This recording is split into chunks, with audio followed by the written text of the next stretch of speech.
Hi everyone, welcome to another storybook session. I had so much fun doing this yesterday and the folks who tuned in seemed to have a good time with it, so I decided to do another one of these.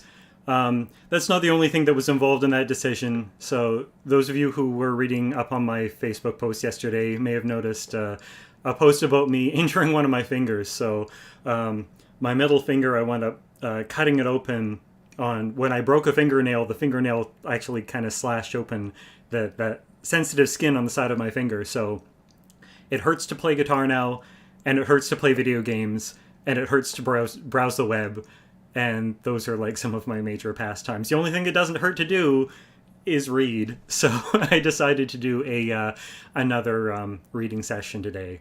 So we're going to pick up where we left off. Yesterday I started reading Pawn of Prophecy, which is book one of the Belgariad by David Eddings. It's one of my favorite fantasy novel series from when I was a kid.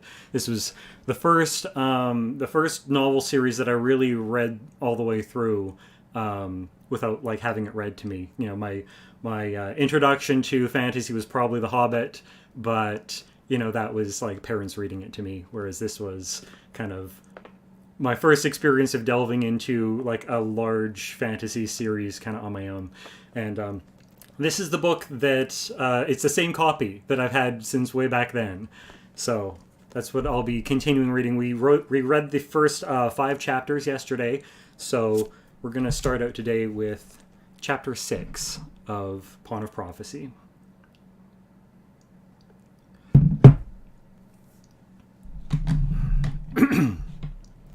They'd walked for miles.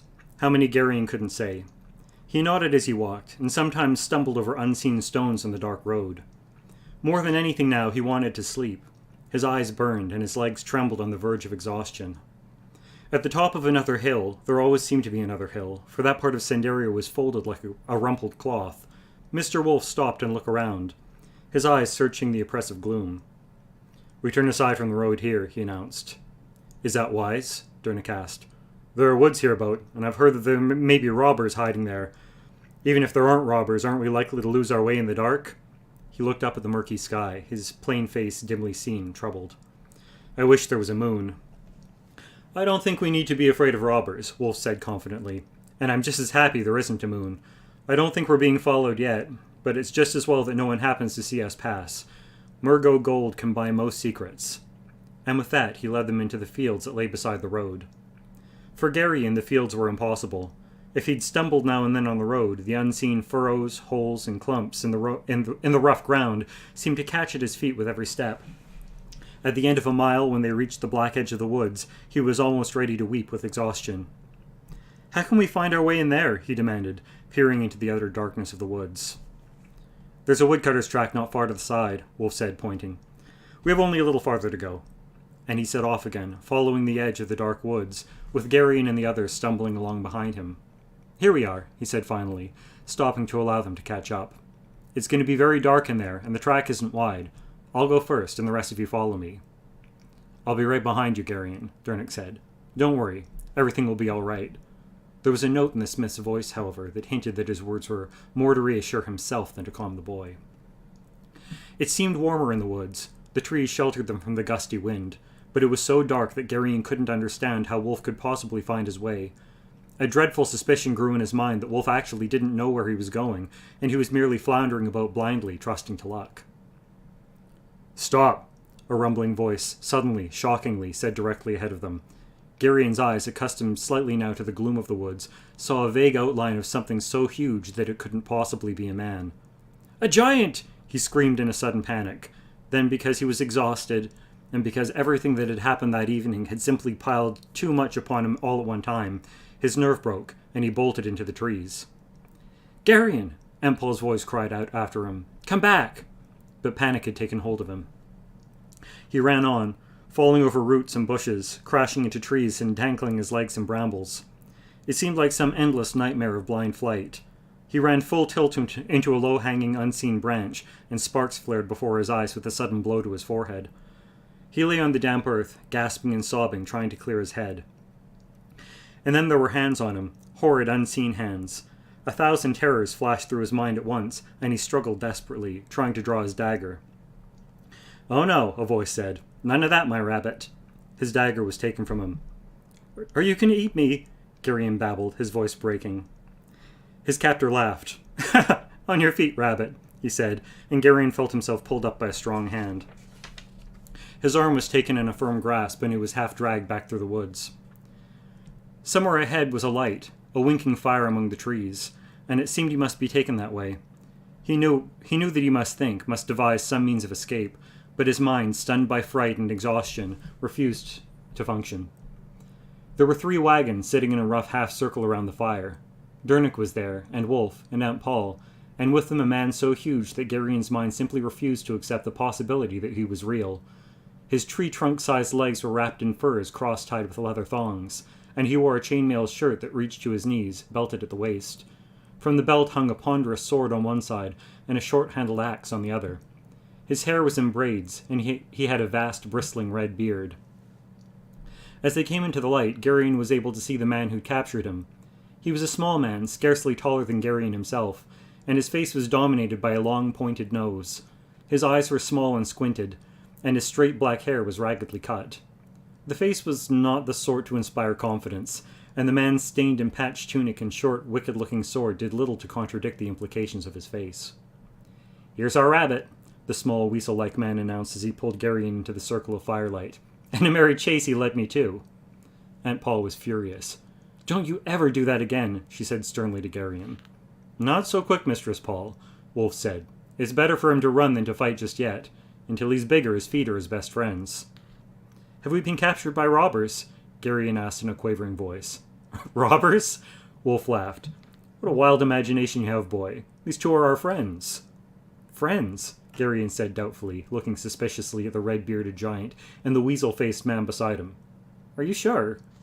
The giant laughed then, too, his voice rumbling like an earthquake. "The boy seems mistrustful," he boomed. "Your face must have warmed him, friend Silk." The smaller man looked sourly at his burly companion. "This is Garion," Wolf said, pointing at the boy. "You already know Mistress Paul." His voice seemed to stress Aunt Paul's name. "And this is Dernick, a brave smith who's decided to accompany us." "Mistress Paul," the smaller man said, laughing suddenly for no apparent reason. "I'm known so," Aunt Paul said pointedly. "It shall be my pleasure to call you so then, great lady," the small man said with a mocking bow. "Our large friend here is Beric," Wolf went on. "He's useful to have around when there's trouble. As you can see, he's not a Cendar, but a Sherrick from Valalorn." Garion had never seen a Sherrick before, and the fearful tales of their prowess in battle became suddenly quite believable in the presence of the towering Beric. "And I," the small man said with one hand to his chest, "am called Silk. Not much of a name, I'll admit, but one which suits me. I'm from Boktor and Drasnia. I'm a juggler and an acrobat." "And also a thief and a spy," Beric rumbled good-naturedly. "We all have our faults," Silk admitted blandly, scratching at his scraggly whiskers. "And I'm called Mr. Wolf in this particular time and place," the old man said. "I'm rather fond of the name, since the boy there gave it to me." "Mr. Wolf?" Silk asked, and then he laughed again. "What a merry name for you, old friend." "I'm delighted that you find it so, old friend," Wolf said flatly. "Wolf it shall be then," Silk said. "Come to the fire, friends, warm yourselves, and I'll see to some food." Garion was still uncertain about the oddly matched pair. They obviously knew Aunt Paul and Mr. Wolf, and just as obviously by different names. The fact that Aunt Paul might not be who he'd always thought she was very disturbing. One of the foundation stones of his entire life had just disappeared. The food which Silk brought was rough, a turnip stew with thick chunks of meat floating in it, and crudely hacked off slabs of bread. But Garion, amazed at the size of his appetite, fell into it as if he'd not eaten for days. And then, his stomach full and his feet warmed by the crackling campfire, he sat on a log, half dozing. "What now, old wolf?" he heard Aunt Paul ask. "What's the idea behind these clumsy wagons?" "A brilliant plan," Wolf said, "even if I do say so myself. There are, as you know, wagons going every which way in Cinderia at this time of year. Harvests are moving from field to farm to village, and from village to town. Nothing's more unremarkable in Cinderia than wagons. They're so common they're almost invisible. This is how we're going to travel. We're now honest freight haulers." "We're what?" Aunt Paul demanded. "Wagoneers," Wolf said expansively. "Hard-working transporters of the goods of Cinderia, out to make our fortunes and seek adventure, bitten by the desire to travel, incurably infected by the romance of the road. Have you any idea how long it takes to travel by wagon? Aunt Paul asked. 6 to 10 leagues a day, he told her. Slow, I'll grant you, but it's better to move slowly than to attract attention. She shook her head in disgust. Where's first, Mr. Wolf? Silk asked. To Darien, Wolf announced. If the one we're following went to the north, he'll have to have passed through Darien on his way to Boktor and beyond. And what exactly are we carrying to Darien? Aunt Paul asked. Turnips, great lady, Silk said. Last morning my large friend and I purchased 3 wagon loads of them in the village of Winold. Turnips? Aunt Paul asked in a tone that spoke volume. Yes, great lady, turnips, Silk said solemnly. Are we ready then? Wolf asked. We are, the giant Beric said shortly, rising with his mail shirt clinking. We should look the part, Wolf said carefully, eyeing Beric up and down. Your armor, my friend, isn't the sort of garb an honest wagoner would wear. I think you should change it for stout wool. Beric's face looked injured. I could wear a tunic over it, he suggested tentatively. You rattle, Silk pointed out. And armor has a distinctive fragrance about it. From the downwind side, you smell like a rusty ironworks barrack. I feel undressed without a mail shirt, Beric complained. We all must make sacrifices, Silk said. Grumbling, Beric went to one of the wagons, jerked out a bundle of clothes, and began to pull off his mail shirt. His linen undertunic bore large reddish rust stains. I'd change tunics as well, Silk suggested. Your shirt smells as bad as the armor. Beric glowered at him. Anything else? He demanded. I hope for decency's sake you don't plan to strip me entirely. Silk laughed. Beric pulled off his tunic. His torso was enormous and covered with thick red hair. You'll look like a rug, Silk observed. Can't help that, Beric said. Winters are cold in Sherrick, and the hair helps me stay warm. He put on a fresh tunic. It's just as cold in Drasnia, Silk said. Are you absolutely sure your grandmother didn't dally with a bear during one of those long winters? Someday your mouth is going to get you in a great deal of trouble, friend Silk, Beric said ominously. Silk laughed again. I've been in trouble most of my life, friend Beric. I wonder why, Beric said ironically. I think all this could be discussed later, Wolf said pointedly. I'd rather like to be away from here before the week's out if I can. Of course, old friend, Silk said, jumping up. Beric and I can amuse each other later. 3 teams of sturdy horses were picketed nearby, and they all helped to harness them to the wagons. I'll put out the fire, Silk said, and fetched 2 pails of water from a small brook that trickled nearby. The fire hissed when the water struck it, and great clouds of steam boiled up toward the low-hanging tree limbs. We'll lead the horses to the edge of the wood, Wolf said. I'd rather not pick my teeth on a low branch. The horses seemed almost eager to start, and moved without urging along a narrow track through the dark woods.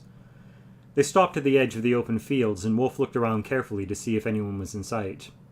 I don't see anyone, he said. Let's get moving.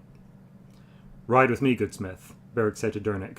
Conversation with an honest man is much preferable to a night spent enduring the insults of an over-clever Drasnian. As you wish, friend, Dernick said politely. I'll lead, Silk said. I'm familiar with the back roads and lanes hereabout. I'll put us on the high road beyond Upper Grault before noon. Beric and Dernick can bring up the rear. I'm sure that between them they can discourage anyone who might feel like following us. All right, Wolf said, coming up onto the seat of the middle wagon. He reached down his hand and helped up Aunt Paul. Garion quickly climbed up onto the wagon bed behind them, a trifle nervous that someone might suggest that he ride with Silk. It was all very well for Mr. Wolf to say that the two they had just met were friends, but the fright he'd suffered in the woods was still too fresh in his mind to make him quite comfortable with them.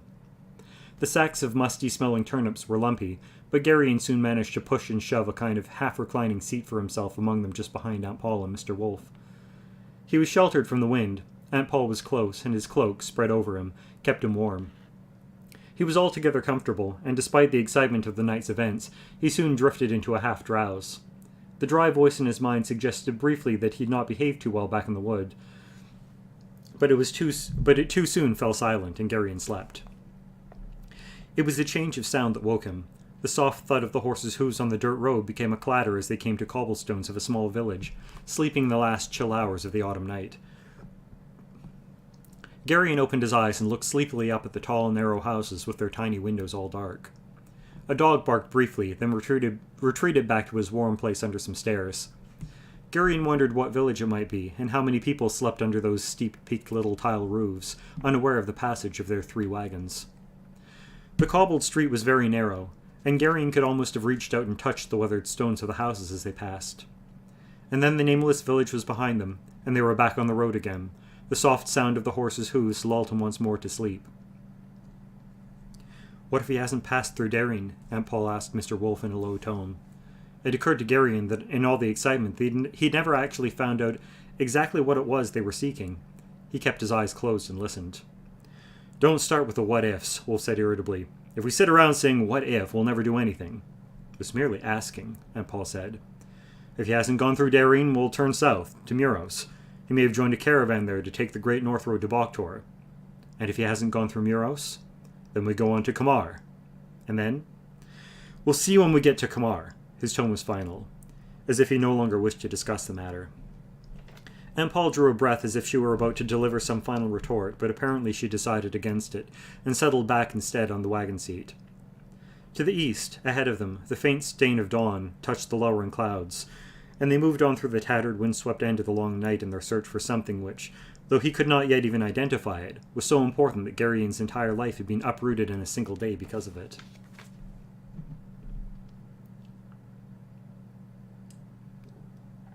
It's the end of the chapter, so I'm going to take a brief moment to scroll down, see if I've missed any comments. Hello again. Thank you for joining me today. Wow, it's very nice to see so many people on with us.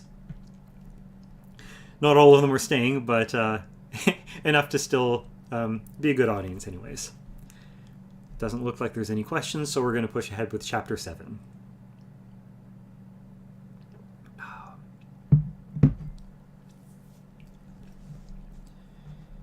It took them 4 days to reach Darien on the north coast. The first day went quite well, since, though it was cloudy and the wind kept blowing, the air was dry and the roads were good. They passed quiet farmsteads and an occasional farmer bent to his labor in the middle of a field. Inevitably, each man stopped his work to watch them pass. Some waved, but some didn't. And then there were the villages, clusters of tall houses nestled in valleys. As they passed, the children came out and ran after the wagons, shouting with excitement. The villagers watched, idly curious, until it became obvious that the wagons weren't going to stop, and then they sniffed and went back to their own concerns. As afternoon of that first day lowered toward evening, Silk led them into a grove of trees at the roadside, and they made preparations for the night. They ate the last of the ham and cheese Wolf had filched from Faldor's pantry, and then spread their blankets on the ground beneath the wagons. The ground was hard and cold, but the exciting sense of being on some great adventure helped Garion to endure the discomfort. The next morning, however, it began to rain. It was a fine, misty rain at first, scattering before the wind, but as the morning wore on, it settled into a steady drizzle. The musty smell of the turnips in their wet sacks became stronger, and Garion huddled miserably, with his cloak pulled tightly about him. The adventure was growing much less exciting. The road became muddy and slick, and the horses struggled their way up each hill, and had to be rested often. On the first day they'd covered 8 leagues. After that they were lucky to make 5. Aunt Paul became waspish and short-tempered. "This is idiocy," she said to Mr. Wolf about noon on the 3rd day. Everything is idiocy if you choose to look at it in the proper light," he replied philosophically. "Why wagoneers?" she demanded.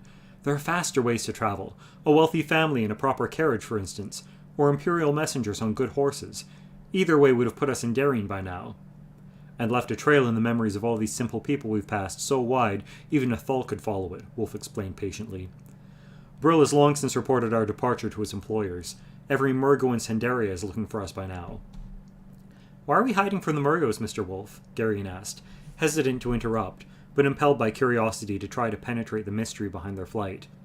"Aren't they just merchants, like the Tonridans and the Drazians?" "The Murgos have no real interest in trade," Wolf explained. "Nadraks are merchants, but the Murgos are warriors. The Murgos pose as merchants for the same reason that we pose as wagoneers, so they can move about more or less undetected. If you simply assumed that all Murgos are spies, you wouldn't be too far from the truth." "Haven't you anything better to do than ask all these questions?" Aunt Paul asked. "Not really," Garion said, and then instantly knew that it was a mistake. "Good," she said. "In the back of Barrack's wagon you'll find the dirty dishes from the morning's meal. You'll also find a bucket. Fetch the bucket and run to that stream ahead for water, then return to Barrack's wagon and wash the dishes." "In cold water," he objected. "Now, Garion," she said firmly. Grumbling, he climbed down off the slowly moving wagon. In the late afternoon of the 4th day they came over a high hilltop and saw below the city of Darien, and beyond the city the leaden grey sea. Garion caught his breath. To his eyes the city looked very large. Its surrounding walls were thick and high, and there were more buildings within those walls than he'd seen in all his life. But it was the sea to which his eyes were drawn. There was a sharp tang to the air. Faint hints of that smell had been coming to him on the wind for the past league or so, but now, inhaling deeply, he breathed in that perfume of the sea for the first time in his life. His spirit soared. "Finally," Aunt Paul said. Silk had stopped the lead wagon and came walking back. His hood was pulled back slightly, and the rain ran down his long nose to drip from its pointed tip.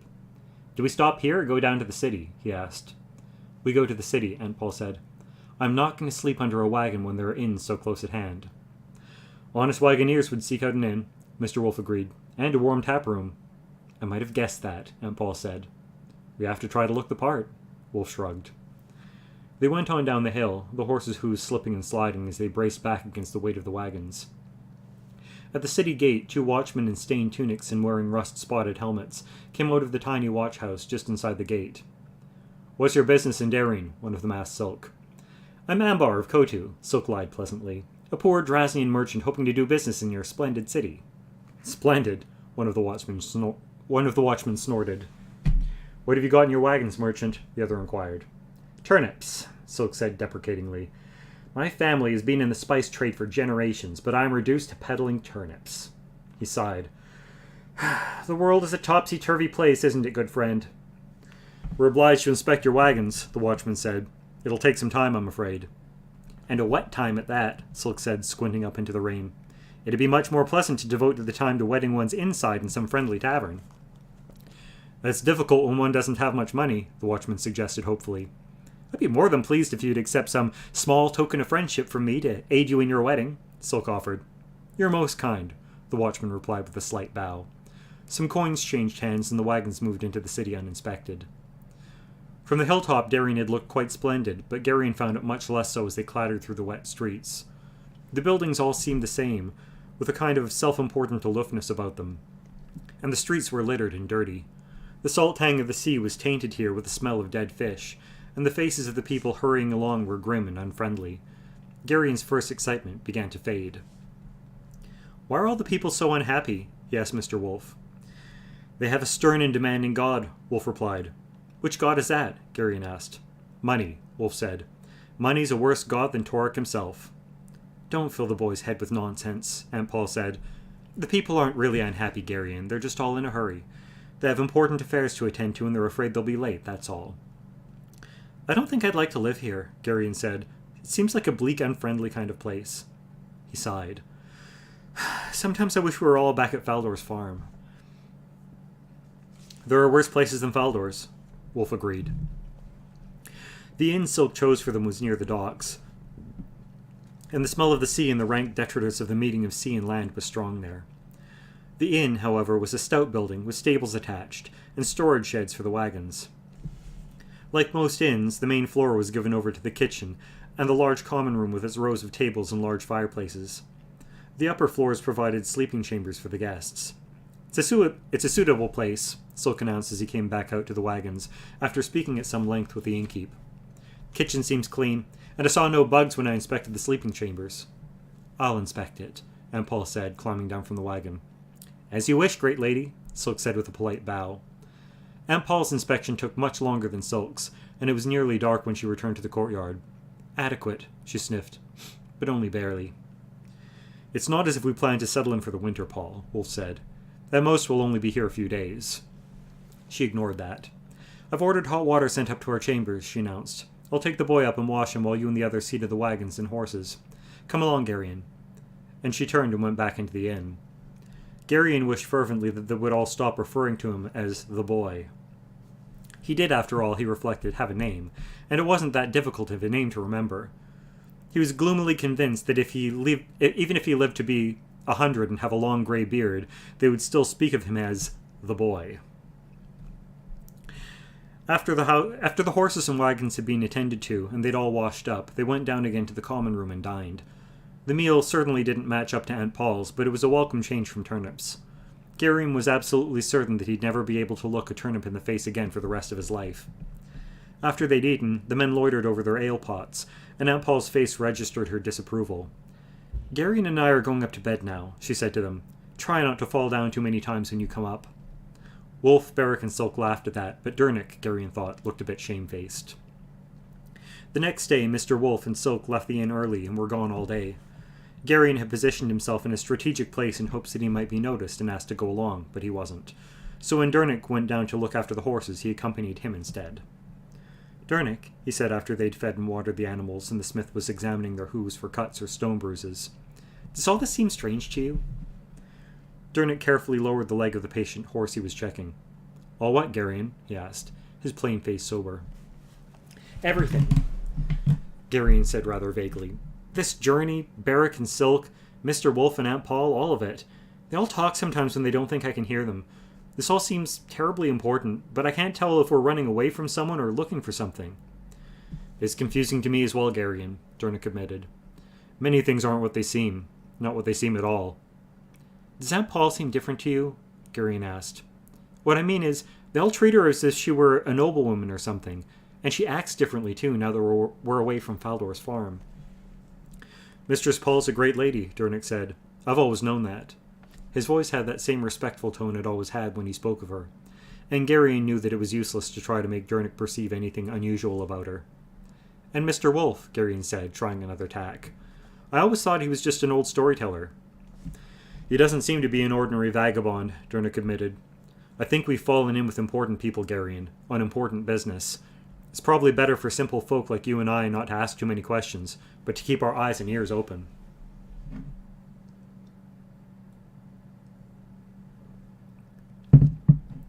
"Will you be going back to Faldor's farm when this is all over?" Garion asked carefully. Dernick considered that, looking out across the rain-swept courtyard of the inn. "No," he said finally in a soft voice. "I'll follow as long as Mistress Paul allows me to." On an impulse, Garion reached out and patted the smith's shoulder. "Everything's going to turn out for the best, Dernick." Dernick sighed. "Let's hope so," he said, and turned his attention back to the horses. "Dernick," Garion asked, "did you know my parents?" "No," Dernick said. "The first time I saw you, you were a baby in Mistress Paul's arms." "What was she like then?" "She seemed angry," Dernick said. "I don't think I've ever seen anyone quite so angry. She talked with Faldor for a while and then went to work in the kitchen. You know Faldor. He never turned anyone away in his whole life. At first she was just a helper, but that didn't last too long. Her old cook was getting fat and lazy, and she finally went off to live with her youngest daughter. After that, Mistress Paul ran the kitchen." "She was a lot younger then, wasn't she?" Garion asked. "No," Dernick said thoughtfully. "Mistress Paul never changes.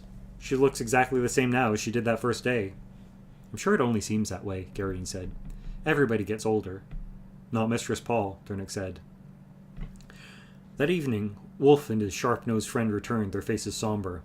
"Nothing," Wolf announced shortly, scratching at his snowy beard. "I might have told you that," Aunt Paul sniffed. Wolf gave her an irritated look, then shrugged. "We had to be certain," he said. The red-bearded giant, Beric, looked up from the mail shirt he was polishing. "No trace at all?" he asked. "Not a hint," Wolf said. "He hasn't gone through here." "Where now, then?" Beric asked, setting the mail shirt aside. "Miros," Wolf said. Beric rose and went to the window. "The rain's slacking," he said, "but the roads are going to be difficult." "We won't be able to leave tomorrow anyway," Silk said, lounging on a stool near the door. "I have to dispose of our turnips. If we carry them out of Darien with us, it'll seem curious, and we don't want to be remembered by anyone who might have occasion to talk with any wandering Murgo." "I suppose you're right," Wolf said. "I hate to lose the time, but there's no help for it." "The roads will be better after a day's drying," Silk pointed out, "and the wagons travel faster empty anyway." "Are you sure you can sell them, friend Silk?" Dernick asked. "I'm a Drasnian," Silk replied confidently. "I can sell anything. We might even make a good profit." "Don't worry about that," Wolf said. "The turnips have served their purpose. All we need now is to get rid of them."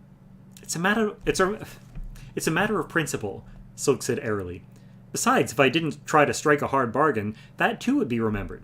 Don't be concerned, the business won't take long and won't delay us." "Could I go along with you, Silk?" Garion asked hopefully. "I haven't seen any part of Darien except this inn." Silk looked inquiringly at Aunt Paul. She considered for a moment. "I don't suppose it would do any harm," she said, "and it'll give me time to attend to some things." The next morning, after breakfast, Silk and Garrion set out with Garrion carrying a bag of turnips. The small man seemed to be in an extraordinarily good spirits, and his long pointed nose seemed almost to quiver. "The whole point," he said as they walked along the littered cobblestone streets, "is not to appear too eager to sell, and to know the market, of course."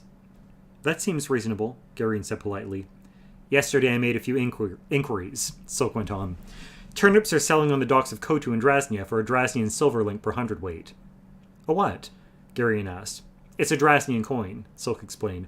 "About the same as the silver imperial. Not quite, but close enough.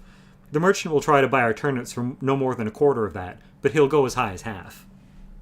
"How do you know that?" "It's customary." "How many turnips do we have?" Garrion asked, stepping around a pile of refuse in the street.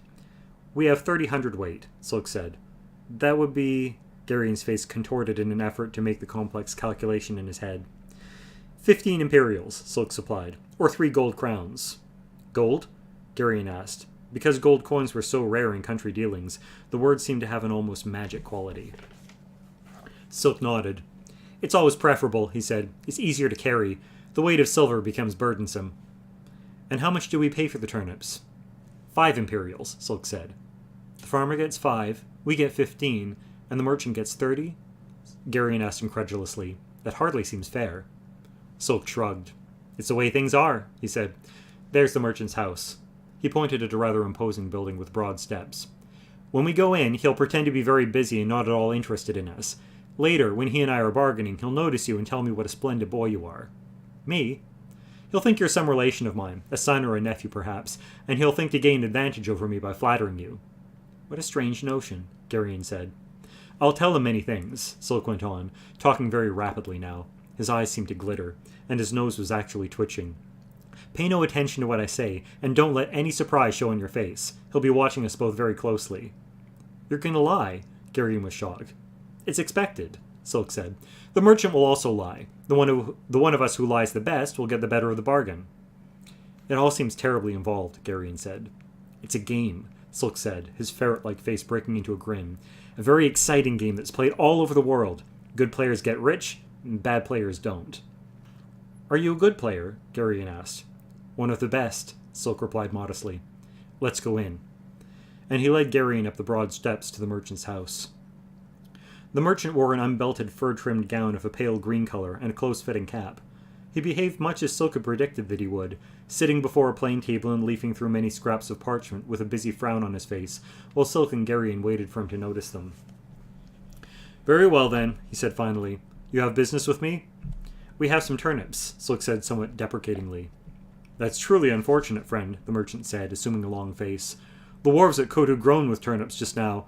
It would hardly pay me to take them off your hands at any price." Silk shrugged.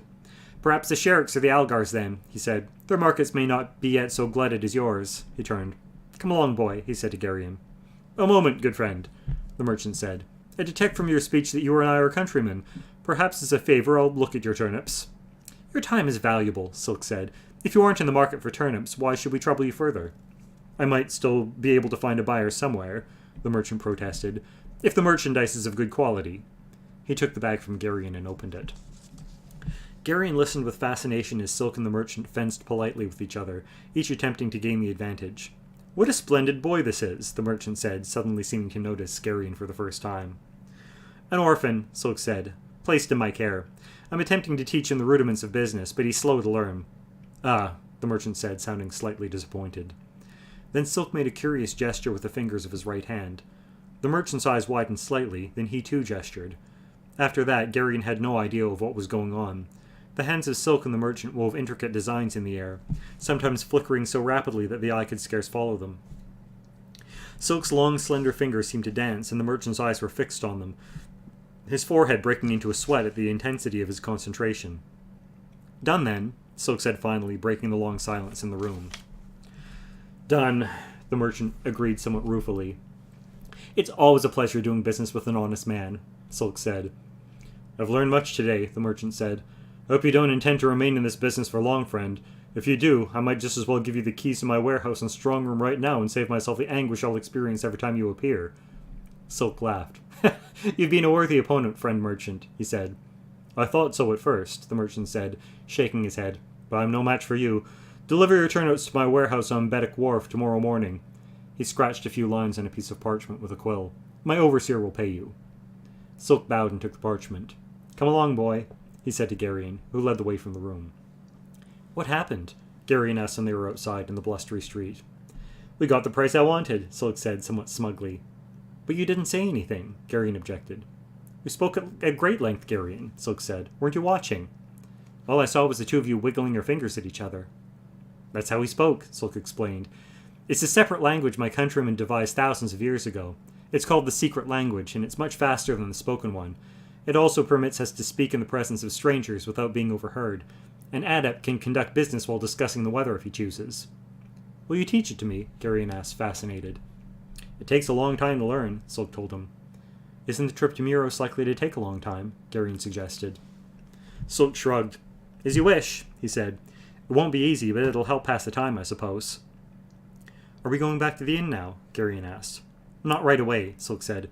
We need a cargo to explain our entry into Muros. I thought we were going to leave with the wagons empty. We are. But you just said... We'll see a merchant I know, Silk explained. He buys farm goods all over Sandaria and has them held on farms until the markets are right in Erendia and Tolnadra. Then he arranges to have them freighted either to Muros or Kamar. Sounds very complicated, Garion said doubtfully. It's not really, Silk assured him. Come along, my boy, you'll see. The merchant was a Tolnadran who wore a flowing blue robe and a disdainful expression on his face. He was talking with the grim-faced Murgo as Silk and Garion entered the counting room. The Murgo, like all of his race Garion had ever seen, had deep scars on his face, and his black eyes were penetrating. Silk touched Garion's shoulder with a cautionary hand when they entered and saw the Murgo. Then he stepped forward. Forgive me, noble merchant, he said ingratiatingly. I didn't know you were occupied. My porter and I will wait outside until you have time for us. My friend and I will be busy for most of the day, the Tolnadran said. Is it something important? I was just pondering if you might have a cargo for me, Silk replied. No, the Tolnadran said shortly. Nothing. He started to turn back to the Murgo, then stopped and looked sharply at Silk. Aren't you Ambar of Kotu? He asked. I thought you dealt in spices. Garion recognized the name Silk had given the watchman at the gates of the city. It was evident that the little man had used the name before. Alas, Silk sighed. My last venture lies at the bottom of the sea just off the hook of Erendia. 2 full shiploads bound for Tol Haneth. Sudden storm and I'm a pauper. A tragic tale, worthy Ambar, the Tolnadran master merchant said, somewhat smugly. I'm now reduced to freighting produce, Silk said morosely. I have 3 rickety wagons and that's all that's left of the empire of Ambar of Kotu. Reverses come to us all, the Tolnadran said philosophically. So this is the famous Ambar of Kotu, the Murgo said, his harshly accented voice quite soft. He looked Silk up and down, his black eyes probing. It was a fortunate chance that brought me out today. I'm enriched by meeting so illustrious a man. Silk bowed politely. You're too kind, noble sir, he said. I'm Asherak of Rakgoska. The Murgo introduced himself. He turned to the Tolnadran. We can put aside our discussion for a bit, Mingan, he said. We'll accrue much honor by assisting so great a merchant to begin recouping his losses. You're too kind, worthy Asherak, Silk said, bowing again. Garion's mind was shrieking all kinds of warnings, but the Murgo's sharp eyes made it impossible for him to make the slightest gesture to Silk. He kept his face impassive and his eyes dull, even as his thoughts raced. I would gladly help you, my friend, Mingan said, but I have no cargo in Darien at the moment. I'm already committed from Darien to Medallia, Silk said quickly. 3 wagon loads of Sherik iron, and I also have a contract to move furs from Muros to Kamar. It's the 50 leagues from Medallia to Muros that concerns me. Wagons traveling empty earn no profit. Medallia, Mingan frowned.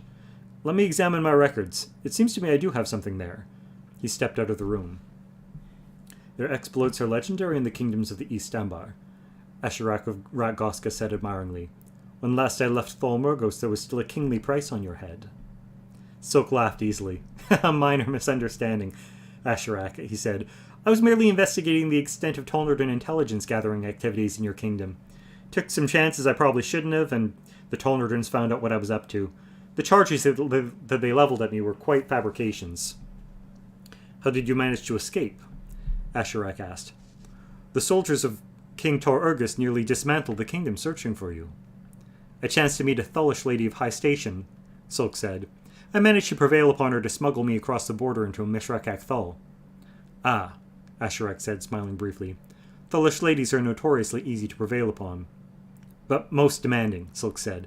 They expect full repayment for any favors. I found it more difficult to escape from her than I did from Thalmurgos. Do you still perform such services for your government? Asherak asked casually.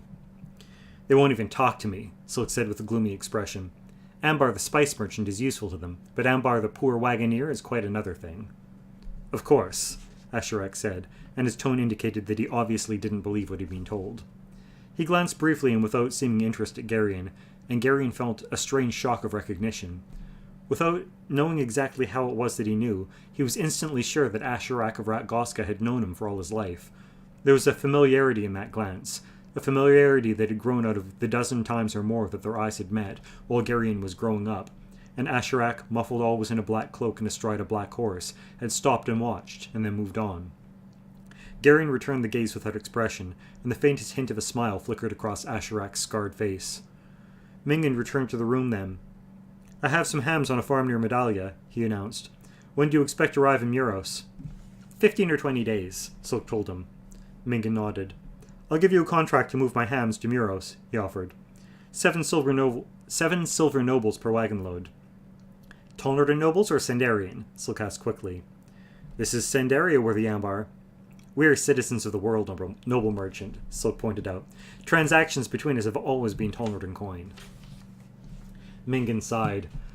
You were ever quick, worthy Ambar, he said. Very well, Tolnerden nobles, because we're old friends, and I grieve for your misfortunes. Perhaps we'll meet again, Ambar, Asherak said. Perhaps, Silk said, and he and Garion left the counting room. Skinflint, Silk muttered when they reached the street. The rate should have been 10, not 7. What about the Murgo? Garion asked. Once again there was the familiar reluctance to reveal too much about the strange, unspoken link that had existed between him and the figure that now at least had a name. Silk shrugged. He knows I'm up to something, but he doesn't know exactly what, just as I know that he's up to something. I've had dozens of meetings like that. Unless our purposes happen to collide, we won't interfere with each other. Asherak and I are both professionals. You're a very strange person, Silk, Garion said. Silk winked at him. Why were you and Mingan arguing about the coins? Garion asked. Tolnerden coins are a bit purer, Silk told him. They're worth more. I see, Garion said. The next morning they all mounted the wagons again and delivered their turnips to the warehouse of the Draznine merchant. Then, their wagons rumbling emptily, they rolled out of Darien, bound toward the south. The rain had ceased, but the morning was overcast and blustery. On the hill outside of town, Silk turned to Garion, who rode beside him. Very well, he said. Let's begin. He moved his fingers in front of Garion's face. This means good morning. And that is chapter 7.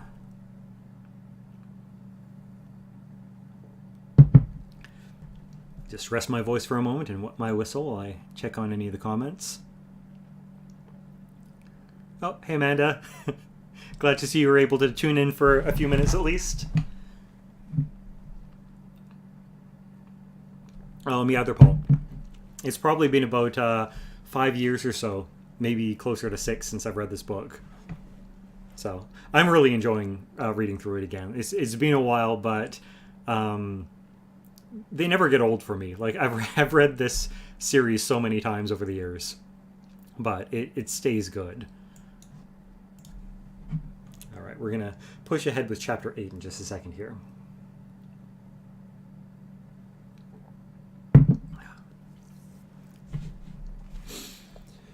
Ooh, shift the way I'm sitting.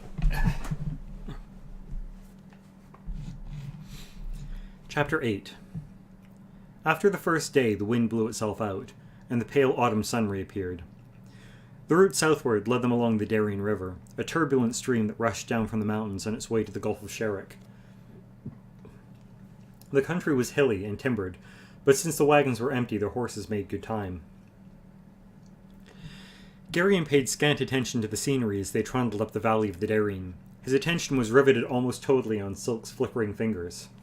Don't shout, Silk instructed as Garion practiced. Shout? Garion asked, puzzled. Keep your gestures small. Don't exaggerate them. The idea is to make the whole business inconspicuous.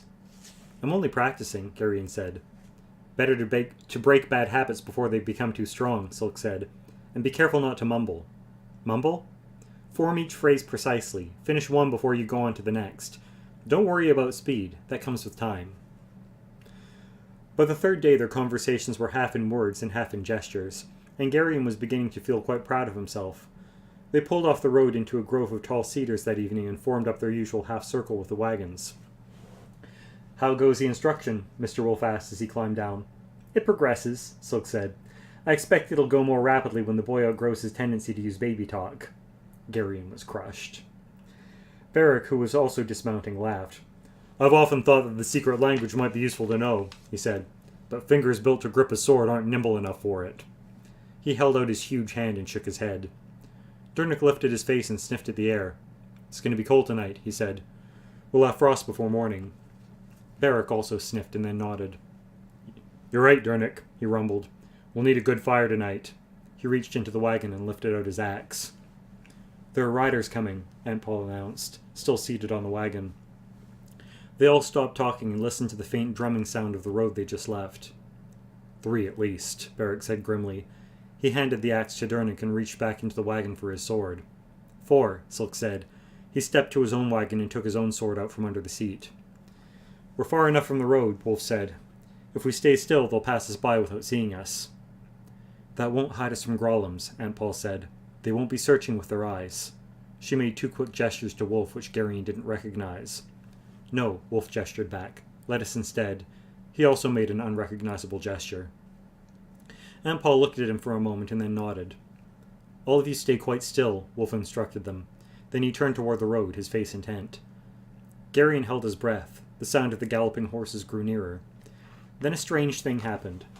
Though Garion knew he should be fearful of the approaching riders and the threat they seemed to pose, a kind of dreamy lassitude fell over him. It was as if his mind had quite suddenly gone to sleep, leaving his body still standing there watching incuriously the passage of those dark-mantled horsemen along the road. How long he stood so, he wasn't able to say, but when he roused from his half-dream, the riders were gone and the sun had set. The sky to the east had grown purple with the approaching evening, and there were tatters of sun-stained clouds along the western horizon. "Murgos," Aunt Paul said quite calmly, "and 1 Grollem." She started to climb down from the wagon. "There are many Murgos in Sendaria, great lady," Silk said, helping her down, "and on many different missions." "Murgos are one thing," Wolf said grimly, "but Grollems are quite something else. I think it might be better if we moved off the well-traveled roads. Do you know of a back way to Medalia?" "Old friend," Silk replied modestly, "I know a back way to every place." "Good," Wolf said. "Let's move deeper into these woods. I prefer it if no chance gleam from our fire reached the road." Garion had seen the cloaked Murgos only briefly. There was no way to be sure if one of them had been that same Asherak he'd finally met after all the years of knowing him only as a dark figure on a black horse, but somehow he was almost certain that Asherak had been among them. Asherak would follow him, would be there wherever he went. It was the kind of thing one could count on. Durnick had been right when he'd spoken of frost. The ground was white with it the next morning, and the horses' breath steamed in the chill air as they set out. They moved along lanes and little-used tracks that were partially weed-choked. The going was slower than it might have been on the main road, but they all felt much safer. It took them 5 more days to reach the village of Winold, some 12 leagues to the north of Medalia. There, at Aunt Paul's insistence, they stopped overnight at a somewhat run-down inn. "I refuse to sleep on the ground again," she announced flatly. After they'd eaten in the dingy common room of the inn, the men turned to their ale-pots and Aunt Paul went up to her chamber with instructions that hot water be brought to her for bathing. Garion, however, made some pretext about checking the horses and went outside. It wasn't that he was in the habit of being deliberately deceptive, but it had occurred to him in the last day or so that he had not had a single moment alone since they'd left Feldor's farm. He wasn't by nature a solitary boy, but he'd begun to feel quite keenly the restriction of always being in the presence of his elders. The village of Winold wasn't a large one, and he explored it from one end to the other in less than half an hour, loitering along its narrow cobblestone streets in the crispness of the early evening air. The windows of the houses glowed with golden candlelight, and Garion suddenly felt a great surge of homesickness. Then, at the next corner of the crooked street, in the brief light from an opening door, he saw a familiar figure. He couldn't be positive, but he shrunk back against a rough stone wall anyway. The man at the corner turned in irritation toward the light, and Garion caught the sudden white gleam from one of his eyes. It was Brill. The unkempt man moved quickly out of the light, obviously not wishing to be seen. Then he stopped. Garion hugged the wall, watching Brill's impatient pacing at the corner. The wisest thing would have been to slip away and hurry back to the inn, but Garion quickly dismissed that idea.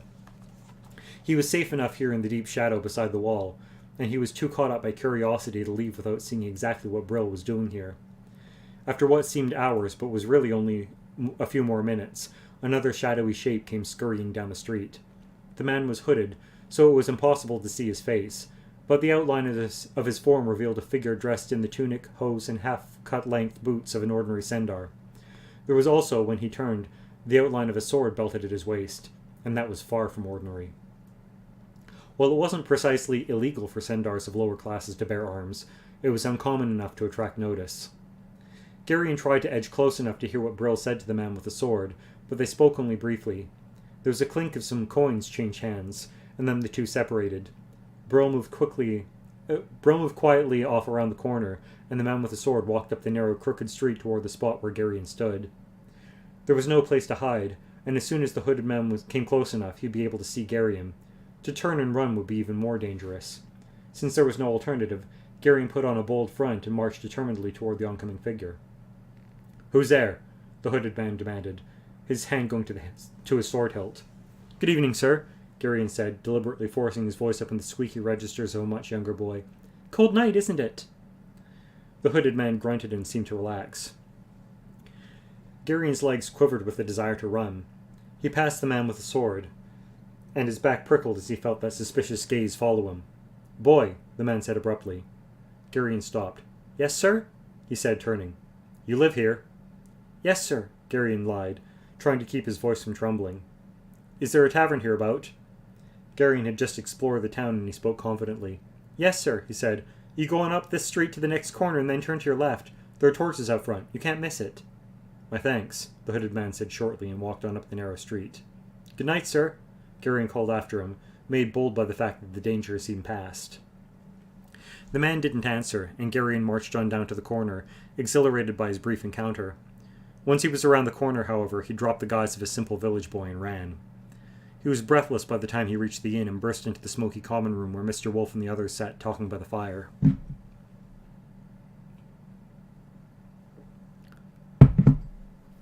At the last instant, realizing that to blurt out his news in the common room where others might overhear would be a mistake, he forced himself to walk calmly to where his friends sat.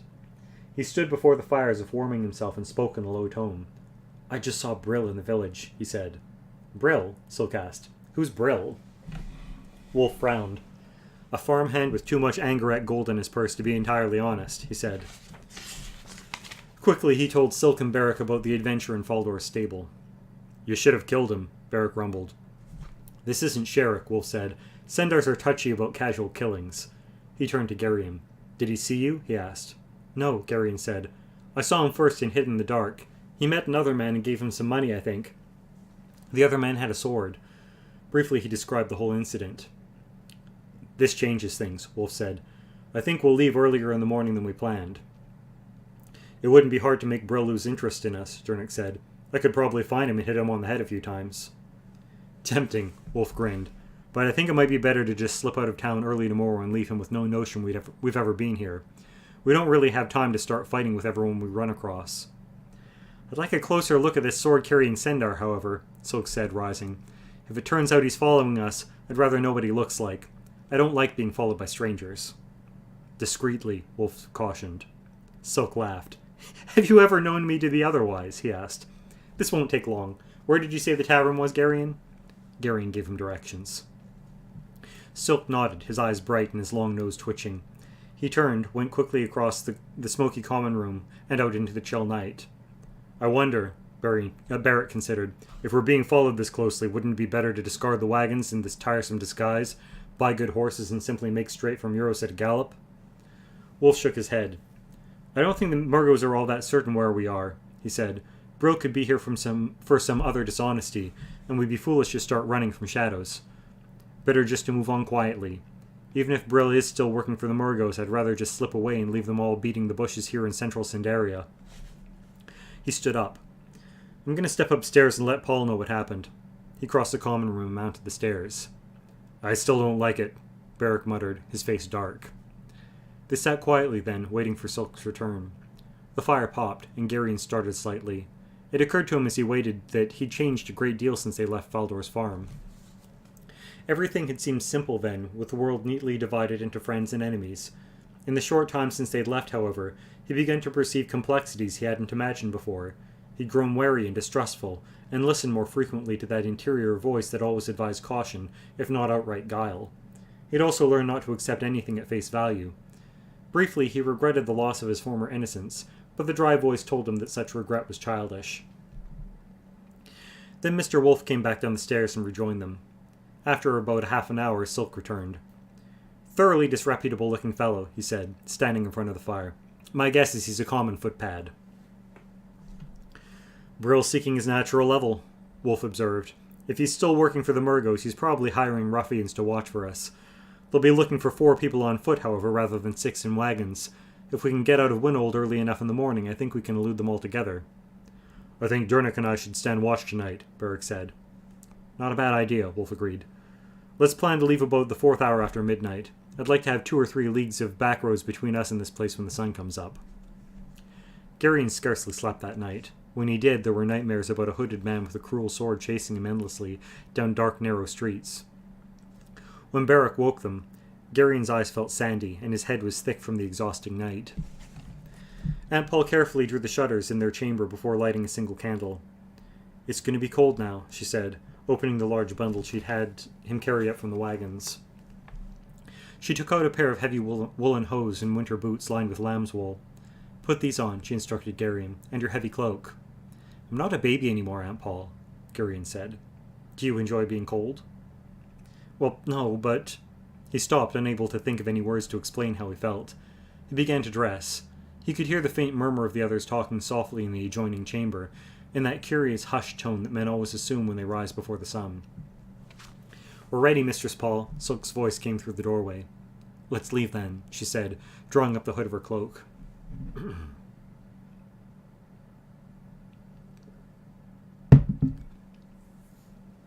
The moon had risen late that night, and shone brightly on the frost-silvered stones outside the inn. Durnick had hitched the horses to the wagons and had led them out to the stable. "We'll lead the horses out to the road," Wolf said very quietly. "I see no need of rousing the villagers as we pass." Silk again took the lead, and they moved slowly out of the inn-yards. The fields beyond the village were white with frost, and the pale, smoky-looking moonlight seemed to have leached all colour from them. "As soon as we're well out of earshot," Wolf said, climbing up into his wagon, "let's put some significant distance between us and this place. The wagons are empty and a little run won't hurt the horses." "Truly," Silk agreed. They all mounted their wagons and set off at a walk. The stars glittered overhead in the crisp, cold sky. The fields were very white in the moonlight, and the clumps of trees back from the road very dark. Just as they went over the first hilltop, Garion looked back at the dark cluster of houses in the valley behind. A single flicker of light came from a window somewhere, a lone golden pinpoint that appeared and then vanished. "Someone's awake back there," he told Silk. "I just saw a light." "Some early riser, perhaps?" Silk suggested. But then again, perhaps not. He shook the reins slightly, and the horses increased their pace. He shook them again, and they began to trot. "Hang on, boy," he instructed. "Reach forward and slap the reins down smartly on the rumps of the horses." The wagon bounced and clattered fearfully behind the running team, and the bitterly chill air rushed at Garion's face as he clung to the wagon seat. At full gallop, the 3 wagons plunged down into the next valley, rushing between the frost-white fields and the bright moonlight, leaving the village in its single light far behind. By the time the sun rose, they had covered a good 4 leagues, and Silk reined in his steaming horses. Garion felt battered and sore from the wild ride over the iron-hard roads, and was glad for the chance to rest. Silk handed him the reins and jumped down from the wagon. He walked back and spoke briefly to Mr. Wolf and Aunt Paul, then returned to the wagon. "We turn off that lane just ahead," he told Garion as he massaged his fingers. Garion offered him the reins. "You drive," Silk told him. "My hands are frozen stiff. Just let the horses walk." Garion clucked at the horses and shook the reins slightly. Obediently, the team started out again. "The lane circles around to the back of that hill," Silk said, pointing with his chin since his hands were tucked inside his tunic. "On the far side there's a copse of fir trees. We'll stop there to rest the horses." "Do you think we're being followed?" Garion asked. "This'll be a good time to find out," Silk said. They rounded the hill and drove down onto where the dark firs bordered the road. Then Garion turned the horses and moved in under the shadowy trees. "This'll do fine," Silk said, getting down. "Come along." "Where are we going?" "I want to have a look at that road behind us," Silk said. "We'll go up through the trees at the top of the hill and see if our back trail has attracted any interest." And he started up the hill, moving quite rapidly but making absolutely no sound as he went.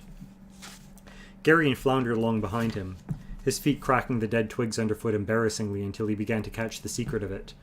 Silk nodded approvingly once, but said nothing. The trees ended just at the crest of the hill, and Garion stopped there. The valley below, with the dark road passing through it, was empty except for 2 deer which had come out of the woods on the far side to graze in the frosty grass. "We'll wait a while," Silk said. "If Brill and his hireling are following, they shouldn't be far behind." He sat on a stump and watched the empty valley.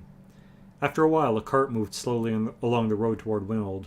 It looked tiny in the distance, and its pace along the scar of the road seemed very slow. The sun rose a bit higher, and they squinted into its full morning brightness. "Silk," Garion said finally in a hesitant tone. "Yes, Garion?" "What's this all about?" It was a bold question to ask, but Garion felt he knew Silk well enough now to ask it. "All what?" "What we're doing. I've heard a few things and guessed a few more, but it doesn't really make any sense to me." "And just what have you guessed, Garion?" Silk asked, his small eyes very bright in his unshaven face. "Something's been stolen, something very important, and Mr. Wolf and Aunt Paul and the rest of us are trying to get it back." "All right," Silk said. "That much is true." "Mr. Wolf and Aunt Paul aren't at all who they seem to be," Garion went on. "No," Silk agreed, "they aren't." "I think they can do things that other people can't do," Garion said, struggling with the words. "Mr. Wolf can follow this thing, whatever it is, without seeing it. And last week in the woods, when the Murgos passed, they did something. I don't even know how to describe it, but it was almost as if they reached out and put my mind to sleep. How did they do that, and why?" Silk chuckled. "You're a very observant lad," he said. Then his tone became more serious. "We're living in momentous times, Garion. The events of 1,000 years and more have all focused on these very days. The world, I'm told, is like that. Centuries pass when nothing happens, and then in a few short years events of such tremendous importance take place that the world is never the same again. I think if I have my choice, I prefer one of those quiet centuries," Garion said glumly. "Oh no," Silk said, his lips drawing back in a ferret-like grin. "Now's the time to be alive, to see it all happen, to be a part of it. It makes the blood race, and each breath is an adventure." Garion let that pass. "What's this thing that we're following?" he asked. "It's best if you don't even know its name," Silk told him seriously, "or the name of the one who stole it. There are people trying to stop us, and what you don't know, you can't reveal." "I'm not in the habit of talking to Murgos," Garion said stiffly. "It's not necessary to talk to them," Silk said. "There are some among them who can reach out and pick the thoughts right out of your mind." "That isn't possible," Garion said. "Who's to say what's possible and what isn't?" Silk asked, and Garion remembered a conversation he had once had with Mr. Wolf about the possible and the impossible. Silk sat on the stump in the newly risen sun, looking thoughtfully down into the still shadowy valley. An ordinary-looking little man in an ordinary-looking tunic and hose and rough brown shoulder cape with hood turned up over his head. "You're raised as a Cendar, Garion," he said, "and Cendars are solid, practical men, with little patience for such things as sorcery and magic and other things that can't be seen or touched. Your friend Dernick is a perfect Cendar. He can mend a shoe, or fix a broken wheel, or dose a sick horse, but I doubt he could bring himself to believe in the tiniest bit of magic." "I am a Cendar," Garion objected. The hint implicit in Silk's observation struck at the very center of his sense of his own identity. Silk turned and looked at him closely. "No," he said, "you aren't. I know a Cendar when I see one. Just as I can recognize the difference between an Aaron and a Tolnadrin, or a Sherrick and an Algar. There's a certain set of the head, a certain look about the eyes of Cendars you don't have. You're not a Cendar." "What am I, then?" Garion challenged. "I don't know," Silk said with a puzzled frown. "And that's very unusual, since I've been trained to know what people are. It may come to me in time, though." "Is Aunt Paul a Cendar?" Garion asked. "Of course not," Silk laughed. "That explains it, then," Garion said. "I'm probably the same thing she is." Silk looked sharply at him. "She's my father's sister, after all," Garion said. "At first I thought it was my mother she was related to, but that was wrong. It was my father. I know that now."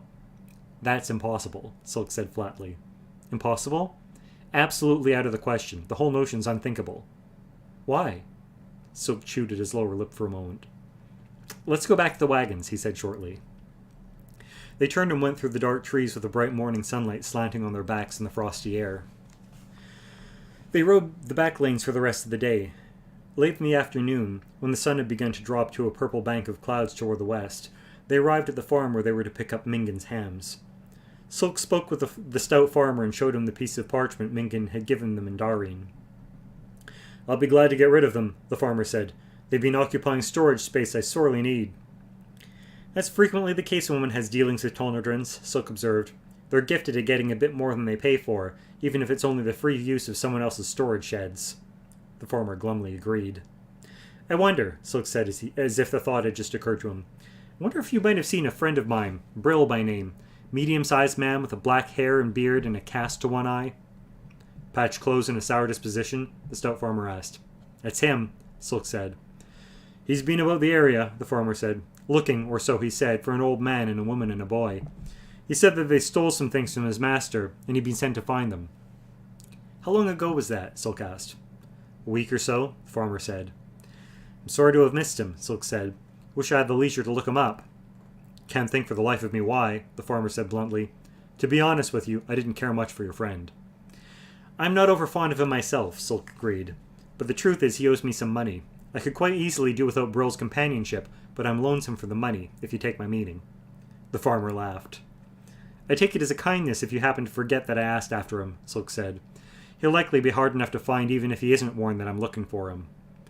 You can depend upon my discretion, the stout man said, still laughing. I have a loft where you and your wagoneers can put up for the night, and I'd take it kindly if you'd sup with my workers in the dining hall over there.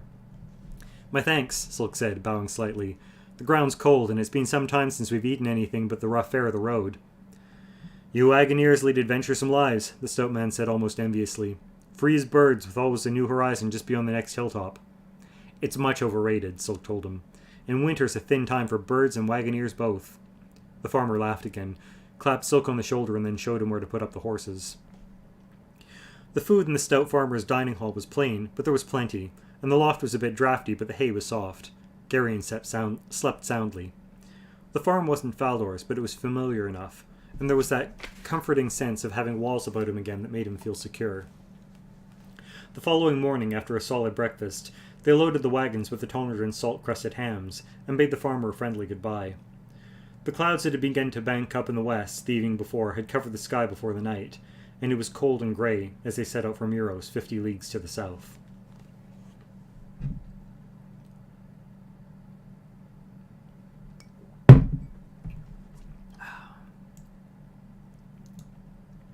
Just reading up on the comments quickly. Paul says I have a bookshelf of Eddings, mostly in hardcover. Yeah, I've only got the main series with these characters that he's written. I've got all of the Belgariad in these old printings, all in paperback, and I've got the Malorian. Those ones, I lost a couple of them along the way and had to get new copies, but they're all paperback too. I don't have a ton of space for books, which I'm kind of thankful that they're little paperback ones instead of the big hardcovers, because I probably would have had to get rid of them years ago if it was those big ones.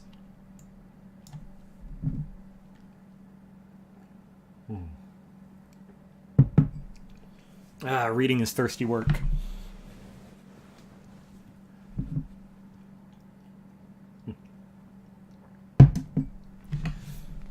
All right. Chapter 9.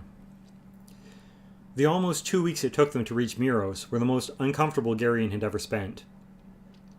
Their route skirted the edge of the foothills through rolling and sparsely settled country, and the sky hung grey and cold overhead.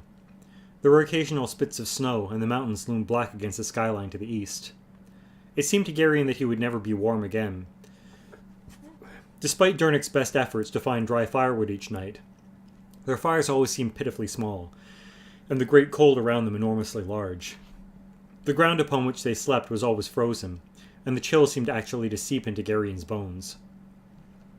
His education in the Drasnian secret language continued, and he became, if not adept, at least competent by the time they passed Lake Kamar and began the long downhill grade that led to Muros. The city of Muros in south-central Sendaria is a sprawling, unattractive place that had been since the time immemorial the site of the great annual fair.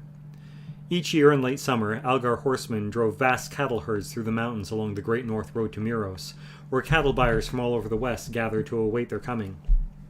Huge sums changed hands, and because the Algar clansmen also commonly made their yearly purchases of useful and ornamental articles at that time, merchants from as far away as Naissa in the remote south gathered to offer their wares. A large plain which lay to the east of the city was given over entirely to the cattle pens that stretched for miles, but were still inadequate to contain the herds which arrived at the height of the season. Beyond the pens to the east lay the more or less permanent encampment of the Algars. It was to this city one mid-morning at the tag end of the fair, when the cattle pens were nearly empty and most of the Algars had departed, and only the most desperate merchants remained, that Silk led the 3 wagons laden with the hams of Mingan, the Tolnadrin.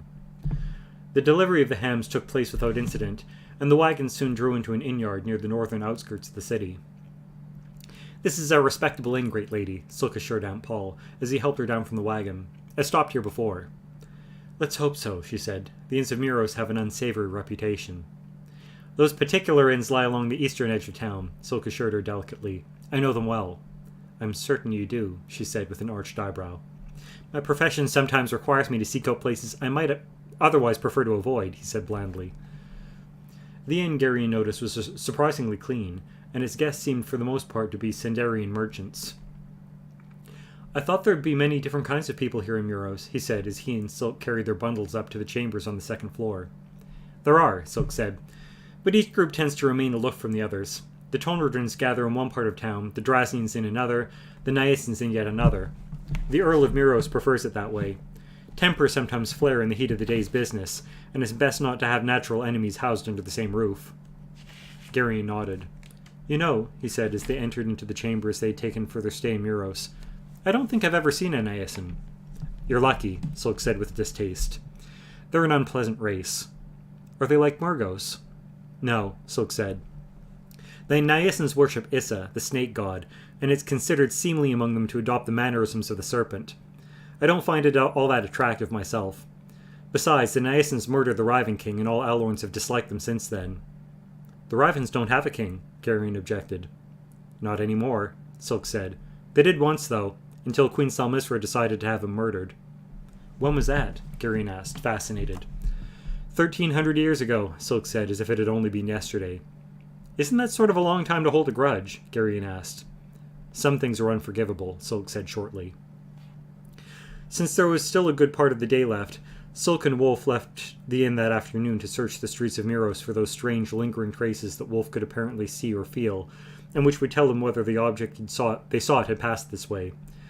Garion sat near the fire of the chamber he shared with Aunt Paul, trying to bake the chill out of his feet. Aunt Paul also sat by the fire, mending one of his tunics, her shining needle flickering in and out of the fabric.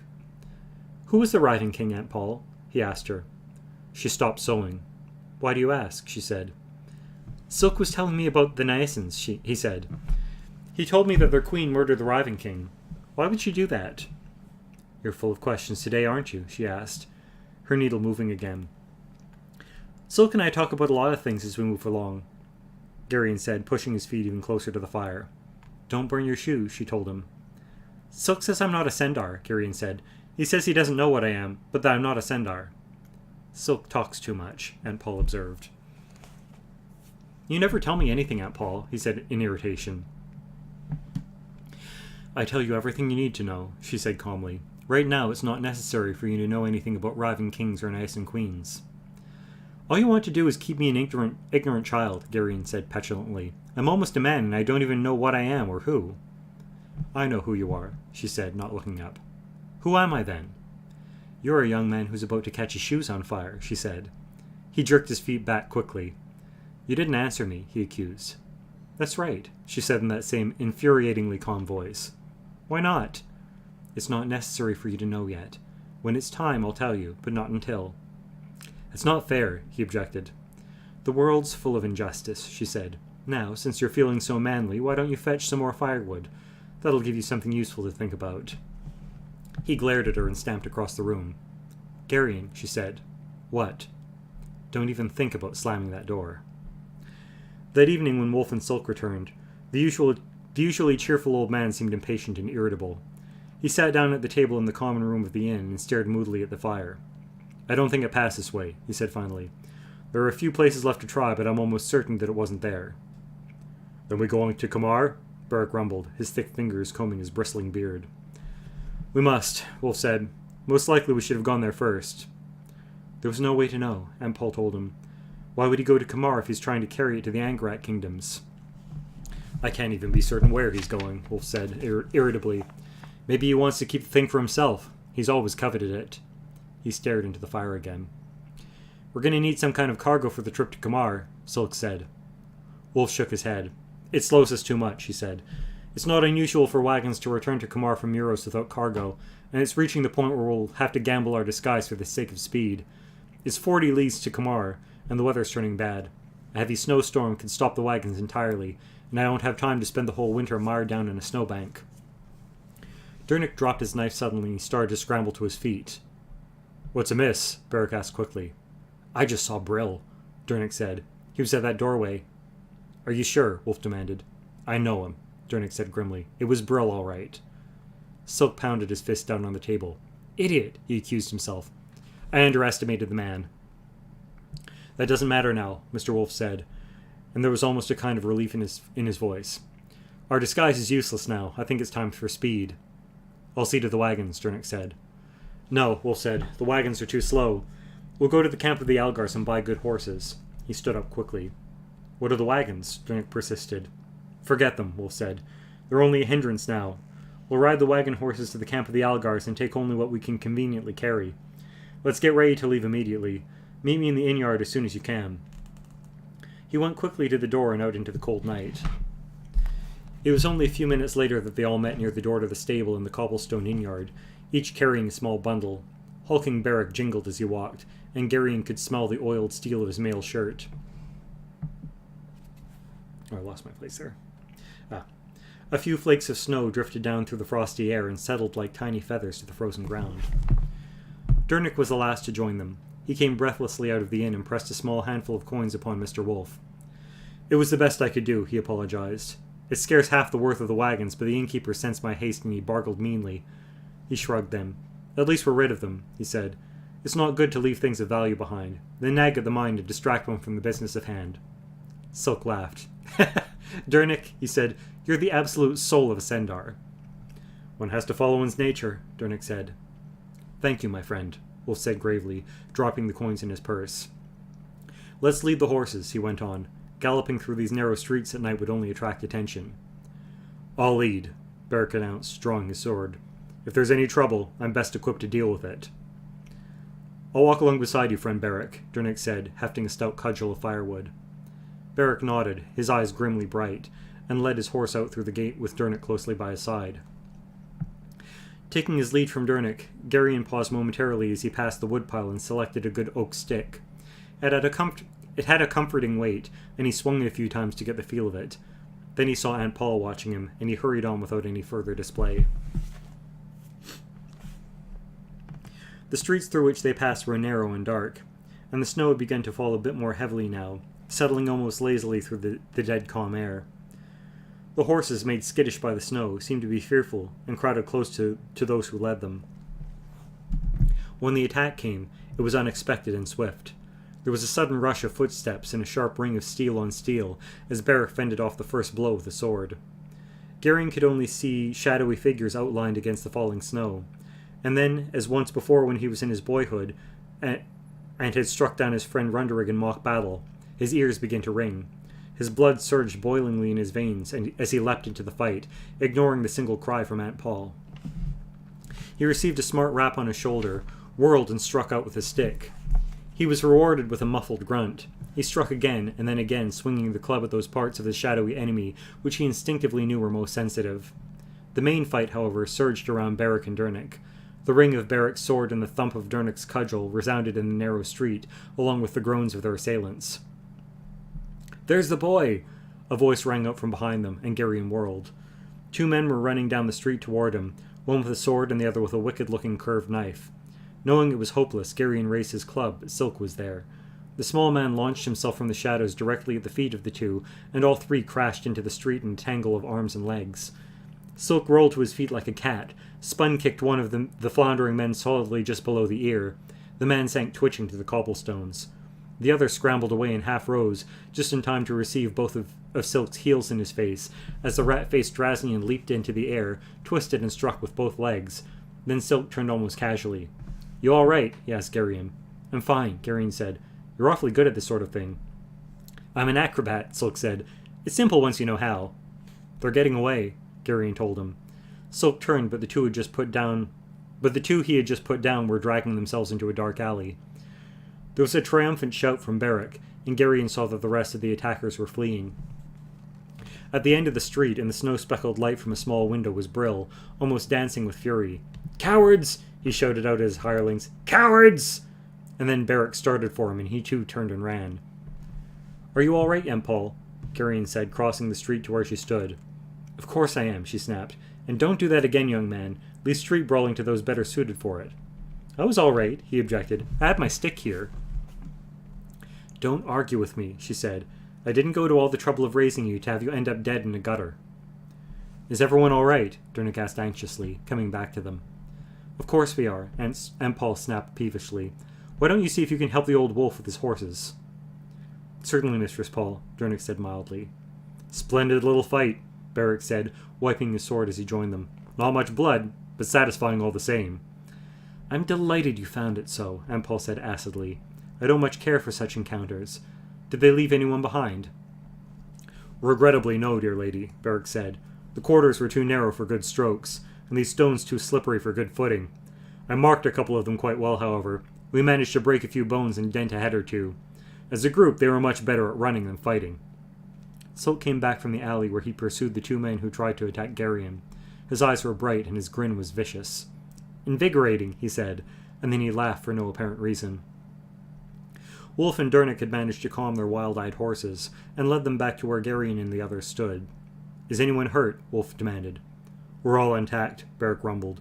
"The business was hardly worth drawing a sword for." Garyon's mind was racing. In his excitement, he spoke without stopping to consider the fact that it might be wiser to think the whole thing through first. "How did Brill know we were in Muros?" he asked. Silk looked at him sharply, his eyes narrowing. "Perhaps he followed us from Winold," he said. "But we stopped and looked back," Garyon said. "He wasn't following when we left, and we've kept a watch behind us every day." Silk frowned. "Go on, Garyon." "I think he knew where we were going," Garyon blurted, struggling against a strange compulsion not to speak what his mind saw clearly now. "And what else do you think?" Wolf asked. "Somebody told him," Garyon said. "Somebody who knew we were coming here." "Mingan knew," Silk said, "but Mingan's a merchant, and he wouldn't talk about his dealings to somebody like Brill." "But Asherak the Murgo was in Mingan's counting room when Mingan hired us." The compulsion was so strong now that Garyon's tongue felt stiff. Silk shrugged. "Why would it concern him? Asherak didn't know who we were." "But what if he did?" Garyon struggled. "What if he isn't just an ordinary Murgo, but one of those others, like the one who was with those ones who passed us a couple of days after we left Darien?" "A Grollam," Silk said, and his eyes widened. "Yes, I suppose that if Asherak's a Grollam, he'd have known who we are and what we're doing." "And what if the Grollam who passed us that day was Asherak?" Garyon fought to say. "What if he wasn't really looking for us, but was just coming south to find Brill and send him here to wait for us?" Silk looked very hard at Garyon. "Very good," he said softly. "Very, very good." He glanced at Aunt Paul. "My compliments, Mistress Paul. You've raised a rare boy here." "What did this Asherak look like?" Wolf asked quickly. "A Murgo," Silk shrugged. "He said he was from Ratgoska. I took him to be an ordinary spy on some business that didn't concern us. My mind seems to have gone to sleep." "It happens when one deals with Grollams," Wolf told him. "Someone's watching us," Dernick said quietly, "from that window up there." Garyon looked up quickly and saw a dark shape at a second-story window outlined in a dim light. The shape was hauntingly familiar. Mr. Wolf didn't look up, but his face turned blank as if he were looking inward, or his mind was searching for something. Then he drew himself up and looked at the figure in the window, his eyes blazing. "A Grollam," he said shortly. "A dead one, perhaps," Silk said. He reached inside his tunic and drew out a long, needle-pointed dirk. He took 2 quick steps away from the house where the Golem stood watching, spun, and threw the dirk with a smooth overhand cast. The dirk crashed through the window. There was a muffled shout, and the light went out. Garion felt a strange pang in his left arm. "Marked him," Silk said with a grin. "Good throw," Beric said admiringly. "One has picked up certain skills," Silk said modestly. "If it was Asherak, I owed him that for deceiving me in Minging's counting room." "At least it'll give him something to think about," Wolf said.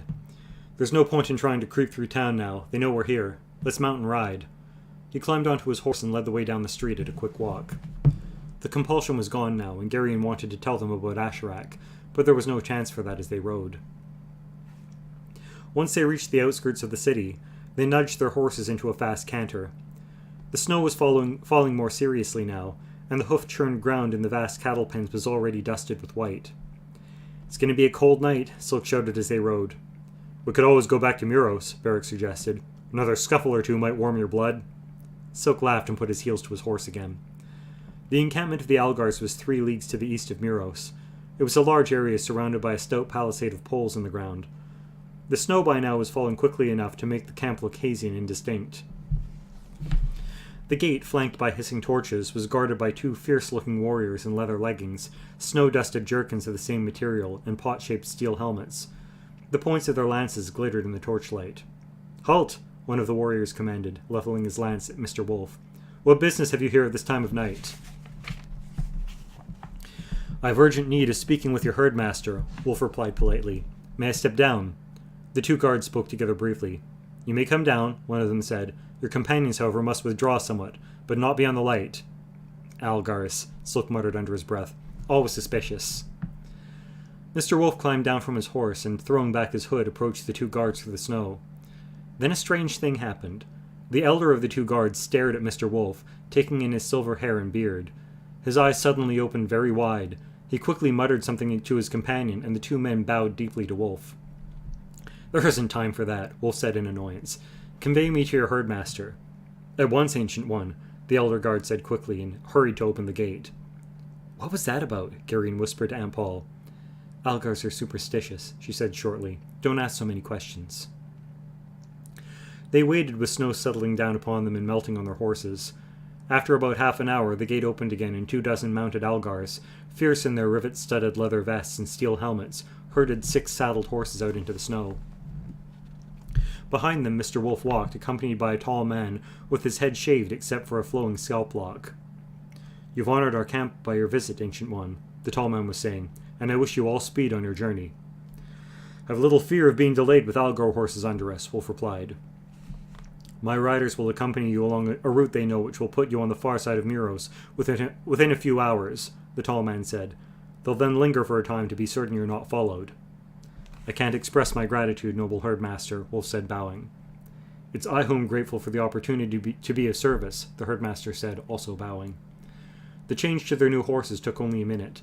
With half of their contingent of Algars leading and the other half bringing up the rear, they turned and rode back toward the west, through the dark, snowy night.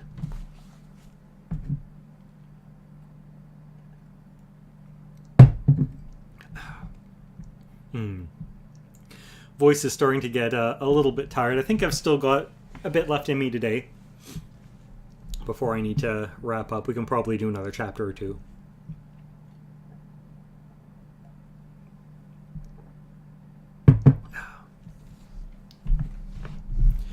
Chapter 10. Gradually, almost imperceptibly, the darkness became paler as the softly falling snow made indistinct even the arrival of morning. Their seemingly inexhaustible horses pounded on through the growing light, the sound of their hoofs muffled by the snow now lying fetlock deep on the broad surface of the Great North Road. Garion glanced back once and saw the jumbled tracks of their passage stretching behind them, and already, at the hazy grey limit of his vision, beginning to fill with concealing snow. When it was fully light, Mr. Wolf reined in his steaming horse and proceeded at a walk for a time. "How far have we come?" he asked Silk. The weasel-faced man who'd been shaking the snow out of the folds of his cloak looked around, trying to pick out a landmark in the misty veil of dropping flakes. 10 leagues, he said finally. "Perhaps a bit more." "This is a miserable way to travel," Beric rumbled, wincing slightly as he shifted his bulk in the saddle. "Think of how your horse must feel," Silk grinned at him. "How far is it to Kamar?" Aunt Paul asked. 40 leagues from Euros, Sulk told her. We'll need shelter then, she said. We can't gallop 40 leagues without rest, no matter who's behind us. I don't think we need to worry about pursuit just now, Wolf said. The Algars will detain Brill and his hirelings, or even Asherak if they try to follow us. At least there's something Algars are good for, Sulk said dryly. If I remember correctly, there should be an Imperial hostel just about 5 leagues farther to the west, Wolf said. We ought to reach it by noon. Will we be allowed to stay there? Durnik asked doubtfully. I've never heard that Tolnerdrins are noted for their hospitality. Tolnerdrins will sell anything for a price, Sulk said. The hostel will be a good place to stop. Even if Brill or Asherak should evade the Algars and follow us there, the Legionnaires won't permit any foolishness within their walls. Why should there be Tolnerdrin soldiers in Sandaria? Garion asked, feeling a brief surge of patriotic resentment at the thought. Wherever the great roads are, you'll find the legions, Sulk said. Tolnerdrins are even better at writing treaties than they are at giving short weight to their customers. Mr. Wolf chuckled. You're inconsistent, Sulk, he said. You don't object to their highways, but you dislike their legions. You can't have one without the other, you know. I never pretended to be consistent, the sharp-nosed man said airily. If we want to reach the questionable comfort of the Imperial hostel by noon, hadn't we better move along? I wouldn't want to deny His Imperial Majesty the opportunity to pick my pocket. All right, Wolf said. Let's ride. And he put his heels to the flanks of the Algar horse, which had already begun to prance impatiently under him. The hostel, when they reached it in the full light of the snowy noon, proved to be a series of stout buildings surrounded by an even stouter wall. The legionnaires who manned it were not the same sort of men as the Tolnerdrin merchants Garion had seen before. Unlike the oily men of commerce, these were hard-faced professional fighting men in burnished breastplates and plumed helmets.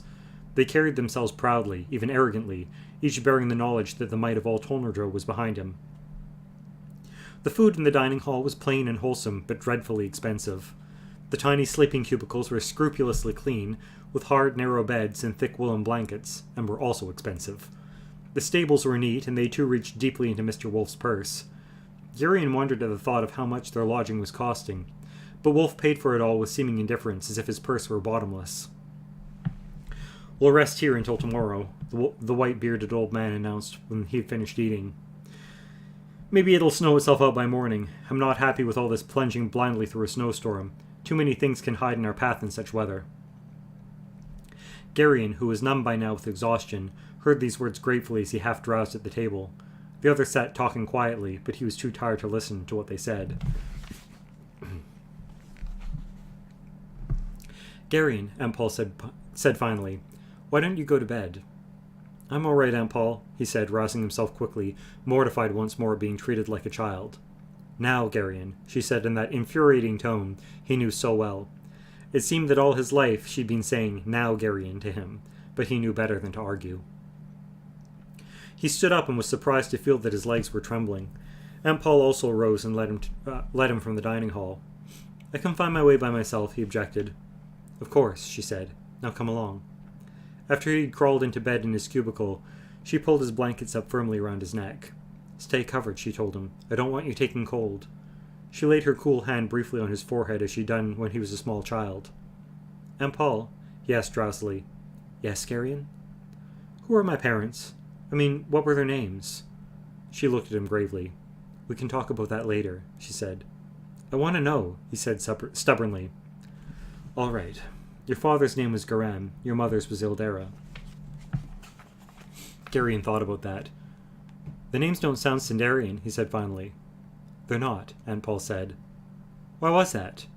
It's a very long story, she said, and you're much too tired to hear it just now.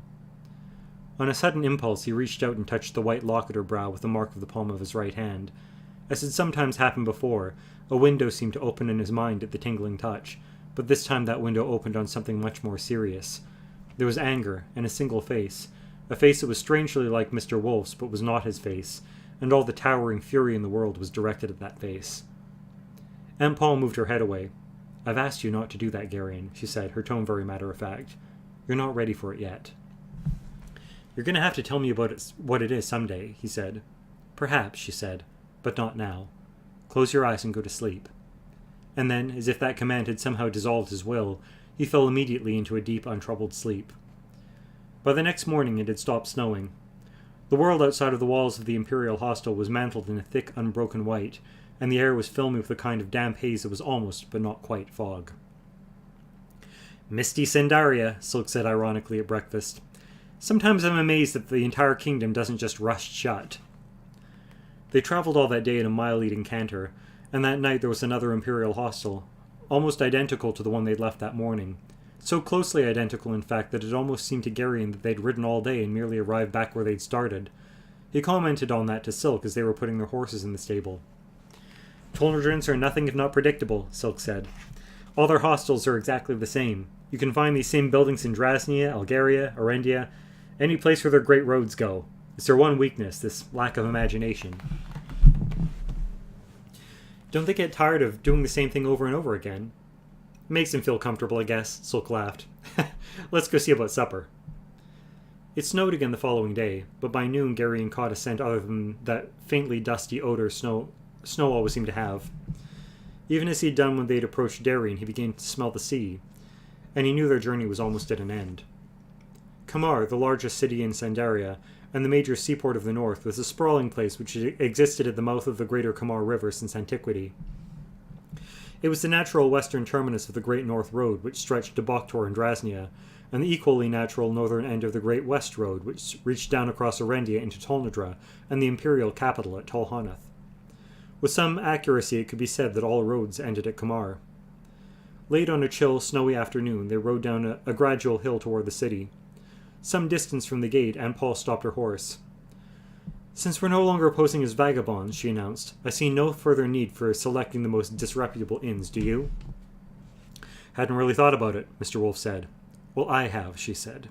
"I've had more than enough of wayside hostels and seedy village inns. I need a bath, a clean bed, and some decent food. If you don't mind, I'll choose our lodging this time." Of course, Paul," Wolf said mildly. "Whatever you say." "Very well, then," she said, and rode on toward the city gate, with the rest of them trailing behind her. "What's your business in Kamar?" One of the fur-mantled guards at the broad road asked rather rudely. Aunt Paul threw back her hood and fixed the man with a steely gaze. "I am the Duchess of Arat," she announced in ringing tones. "These are my retainers, and my business in Kamar is my own affair." The guard blinked and then bowed respectfully. "Forgive me, Your Grace," he said. "I hadn't intended to give offense." "Indeed," Aunt Paul said, her tone still cold and her gaze still dangerous. "I didn't recognize Your Grace," the poor man floundered, squirming under that imperious stare. "May I offer any assistance?" "I hardly think so," Aunt Paul said, looking him up and down. "Which is the finest inn in Kamar?" "That would be the Lion, milady." "And?" she said impatiently. "And what, milady?" the man said, confused by her question. "Where is it?" she demanded. "Don't stand there gaping like a dolt. Speak up." "It lies beyond the customs houses," the guard replied, flushing at her words. "Follow the street along until you reach Customs Square. Anyone can direct you to the Lion." Aunt Paul pulled her hood back up. "Give the fellow something," she said over her shoulder, and rode into the city without a backward glance. "My thanks," the guard said as Wolf leaned down to hand him a small coin. "I must admit that I haven't heard of the Duchess of Arat before." "You're a fortunate man," Wolf said. "She's a great beauty," the man said admiringly. "And has a temper to match," Wolf told him. "I noticed that," the guard said. "We noticed you noticing," Silk told him slyly. They nudged their horses and caught up with Aunt Paul. "The Duchess of Arat?" Silk asked mildly. "The fellow's manner irritated me," Aunt Paul said loftily, "and I'm tired of putting on a poor face in front of strangers." At Customs Square, Silk accosted a busy-looking merchant, trudging across the snow-covered paving. "You, fellow," he said in the most insulting way possible, pulling his horse directly in front of the startled merchant. "My mistress, the Duchess of Arat, requires directions to an inn called the Lion. Be so good as to provide them." The merchant blinked, his face flushing at the rat-faced man's tone. "Up that street," he said shortly, pointing. "Some goodly way. It'll be on your left. There's a sign of a lion at the front." Silk sniffed ungraciously, tossed a few coins into the snow at the man's feet, and whirled his horse in a grand manner. The merchant, Garion noted, looked outraged, but he did grope in the snow for the coins Silk had thrown. "I doubt that any of these people will quickly forget our passage," Wolf said sourly when they were some ways up the street. "They'll remember the passage of an arrogant noblewoman," Silk said. "This is as good a disguise as any we've tried." When they arrived at the inn, Aunt Paul commanded not just the usual sleeping chambers, but an entire apartment. "My chamberlain there will pay you," she said to the innkeeper, indicating Mr. Wolfe. "Our baggage horses are some days behind us with the rest of my servants, so I'll require the services of a dressmaker and a maid. See to it." And she turned and swept imperially up the long staircase that led to her apartment, following the servant who scurried ahead to show her the way. "The Duchess has a commanding presence, doesn't she?" the innkeeper ventured as Wolfe began counting out coins. "She has indeed," Wolfe agreed. "I've discovered the wisdom of not countering her wishes." "I'll be guided by you, then," the innkeeper assured him. "My youngest daughter's a serviceable girl. I'll dispatch her to serve as the Grace's maid." "Many thanks, friend," Silk told him. "Our lady becomes most irritable when the things she desires are delayed, and we're the ones who suffer most from her displeasure." They trooped up the stairs to the apartments. Aunt Paul had taken and stepped into the main sitting room, a splendid chamber far richer than any Garian had seen before. The walls were covered by tapestries with intricate pictures woven into the fabric. A wealth of candles, real wax instead of smoky tallow, gleamed in the sconces on the walls, and in a massive candelabra on the polished table.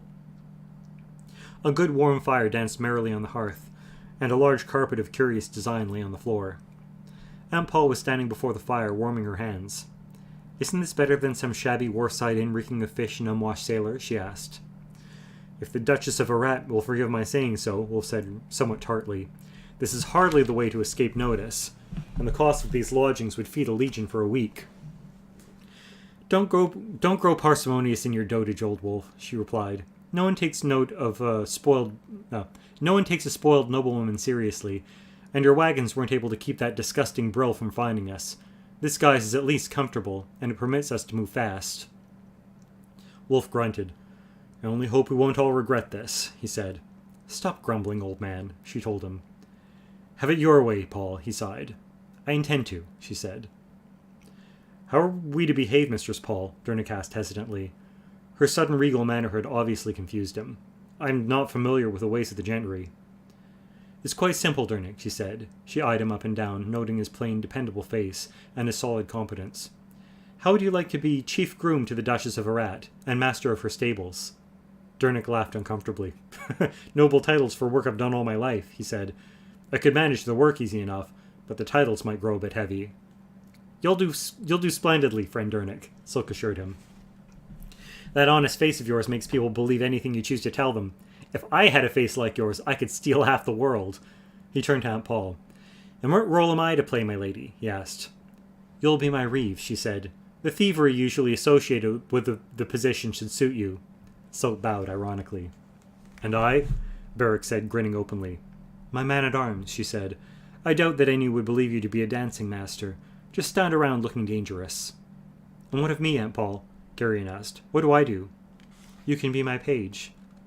"What does a page do?" "You fetch things for me." "I've always done that. Is that what that's called?" "Don't be impertinent.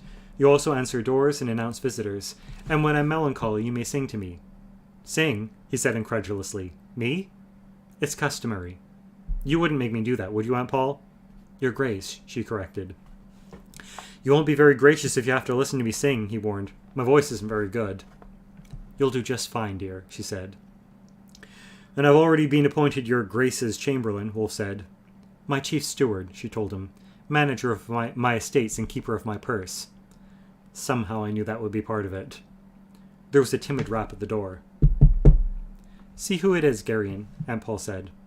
When he opened the door, Garion found a young girl with light brown hair in a sober dress and starched apron and cap standing outside. She had very large brown eyes that looked at him apprehensively. "Yes?" he asked. "I've been sent to wait on the Duchess," she said in a low voice. "Your maid has arrived, Your Grace," Garion announced. "Splendid," Aunt Paul said. "Come in, child." The girl entered the room. "What a pretty thing you are," Aunt Paul said. "Thank you, my lady," the girl answered with a brief curtsy and a rosy blush. "And what's your name?" "I'm called Dunia, my lady." "A lovely name," Aunt Paul said. "Now to important matters. Is there a bath on the premises?" It was still snowing the next morning. The roofs of nearby houses were piled high with white, and the narrow streets were deep with it. "I think we're close to the end of our search," Mr. Wolfe said as he stared intently out through the rippled glass of the window in the room with the tapestries. It's unlikely that the one we're after should stay in Kamar for long, Silk said. Very unlikely, Wolf agreed. But once we found his trail, we'll be able to move more rapidly. Let's go into the city and see if I'm right. After Mr. Wolf and Silk had left, Garion sat for a while talking with Dania, who seemed to be about his own age. Though she was not quite as pretty as Zubrat, Garion found her soft voice and huge brown eyes extremely attractive. Things were going along well between them until Aunt Paul's dressmaker arrived, and Dania's presence was required in the chamber where the Duchess of Arat was being fitted for her new gowns. Since Dernick, obviously ill at ease with the luxurious surroundings of their chambers, had adjourned to the stables after breakfast, Garion was left in the company of the giant Barrack, who worked patiently with a small stone, polishing a nick out of the edge of his sword, a memento of the skirmish in Muros. Garion had never been wholly comfortable with the huge, red-bearded man. Barrack spoke rarely, and there seemed to be a kind of hulking menace about him. So it was that Garion spent the morning examining the tapestries on the walls of the sitting room. The tapestries depicted knights in full armor and castles on hilltops, and strangely angular-looking maidens moping about in gardens. Orendish, Barrack said directly behind him. Garion jumped. The huge man had moved up so quietly that Garion did not hurt him. How can you tell? Garion asked politely. The Arryns have a fondness for tapestry, Barrack rumbled, and the weaving of pictures occupies their women while the men are off denting each other's armor. Do they really wear all that? Garion asked, pointing at a heavily armored knight pictured in the tapestry. Oh yes, Barrack laughed. That and more. Even their horses wear armor. It's a silly way to make war. Garion scuffed his shoe on the carpet. Is this Orendish too? He asked. Barrack shook his head. Malorian, he said. How did it get here all the way from Meloria? Garion asked. I've heard that Meloria is all the way on the other end of the world. It's a goodly way off, Barrack agreed. But a merchant would go twice as far to make a profit. Such goods as this commonly move along the north caravan route out of Garog Nadrak and Boktor. Melorian carpets are prized by the wealthy. I don't care much for them myself, since I'm not fond of anything that has to do with the Angaraks. How many kinds of Angaraks are there? Garion asked. I know there are Murgos and Thulls, and I've heard stories about the Battle of Vomimber and all, but I don't know very much about them, really. There are 5 tribes of them, Barrack said, sitting back down and resuming his polishing. Murgos and Thulls, Nadraks and Melorians, and of course the Grolums. They live in the 4 kingdoms of the east, Meloria, Garog Nadrak, Mishrakak Thul, and Thul Murgos. Where do the Grolums live? They have no special place, Barrack replied grimly. The Grolums are the priests of Torak One-Eye, and are everywhere in the lands of the Angaraks. They're the ones who perform the sacrifices to Torak. Grolum Nyes has spilled more Angarak blood than a dozen Vomimbers. Garion shuddered. Why should Torak take such pleasure in the slaughter of his own people? He asked. Who can say? Barrack shrugged. He's a twisted and evil god. Some believe he was made mad when he used the Orb of Aldur to crack the world, and the orb repaid him by burning out his eye and consuming his hand. How could the world be cracked? Garion asked. I've never understood that part of the story. The power of the Orb of Aldur is such that it can accomplish anything, Barrack told him. When Torak raised it, the earth was split apart by its power, and the seas came in to drown the land. The story's very old, but I think it's probably true. Where's the Orb of Aldur now? Garion asked suddenly. Barrack looked at him, his eyes icy blue and his face thoughtful, but he didn't say anything. Do you know what I think? Garion said on a sudden impulse. I think it's the Orb of Aldur that's been stolen. I think it's the orb that Mr. Wolf is trying to find. I think it would be better if you didn't think so much about such things, Barrack warned. But I want to know, Garion protested, his curiosity driving him even in the face of Barrack's words and the warning voice in his mind. Everyone treats me like an ignorant boy. All I do is tag along with no idea of what we're doing. Who is Mr. Wolf anyway? Why did the Algars behave the way they did when they saw him? How can he follow something he can't see? Please tell me, Barrack. Not I, Barrack laughed. Your aunt would pull out my beard whisker by whisker if I made that mistake. You're not afraid of her, are you? Any man with good sense is afraid of her, Barrack said, rising and sliding his sword into its sheath. Aunt Paul? Garion asked incredulously. Aren't you afraid of her? Barrack asked pointedly. No, Garion said, and then he realized that wasn't precisely true. Well, not really afraid, it's more... He left it hanging, not knowing how to explain it. Exactly, Barrack said. And I'm no more foolhardy than you, my boy. You're too full of questions I'd be far wiser not to answer. If you want to know about these things, you'll have to ask her aunt. She won't tell me, Garion said glumly. She won't tell me anything. She won't even tell me about my parents. Not really. Beric frowned. That's strange, he said. I don't think they were Sendars, Garion said. Their names weren't Sendarian, and Silk says I'm not a Sendar. At least I don't look like one. Beric looked at him closely. No, he said finally. Now that you mention it, you don't. You look more like a Riven than anything else. But not quite that either. Is Aunt Paul a Riven? Beric's eyes narrowed slightly. I think we're getting to some more of those questions I'd better not answer. I'm going to find out someday, Garion said. But not today, Beric said. Come along, I need some exercise. Let's go out into the inn-yard and I'll teach you how to use a sword. Me? Garion said, all his curiosity suddenly melting away in the excitement of that thought. You're at an age where you should begin to learn, Beric said. The occasion may someday arise when it'll be a useful thing for you to know. Late that afternoon, when Garion's arm had begun to ache from the effort of swinging Beric's heavy sword, and the whole idea of learning the skills of a warrior had become a great deal less exciting, Mr. Wolf and Silk returned. Their clothes were wet from the snow through which they trudged all day, but Wolf's eyes were bright, and his face had a curiously exultant expression as he led them all back up the stairs to the sitting room. Ask your aunt to join us, he told Garion as he removed his sodden mantle and stepped up to the fire to warm himself. Garion sensed quickly that this was not the time for questions. He hurried to the polished door where Aunt Paul had been closeted with her dressmaker all day and wrapped. What is it? Her voice came from inside. That is, your chamberlain has returned, my lady, Garion said, remembering at the last moment that she wasn't alone. He requests a word with you. Oh, very well, she said. After a minute she came out, firmly closing the door behind her. Garion gasped. The rich, blue velvet gown she wore made her so magnificent that she quite took his breath away. He stared at her in helpless admiration. Where is he? She asked. Don't stand and gape, Garion. It's not polite. You're beautiful, Aunt Paul, he blurted. Yes, dear, she said, patting his cheek. I know. Now where is the old wolf? In the room with the tapestries, Garion said, still unable to take his eyes from her.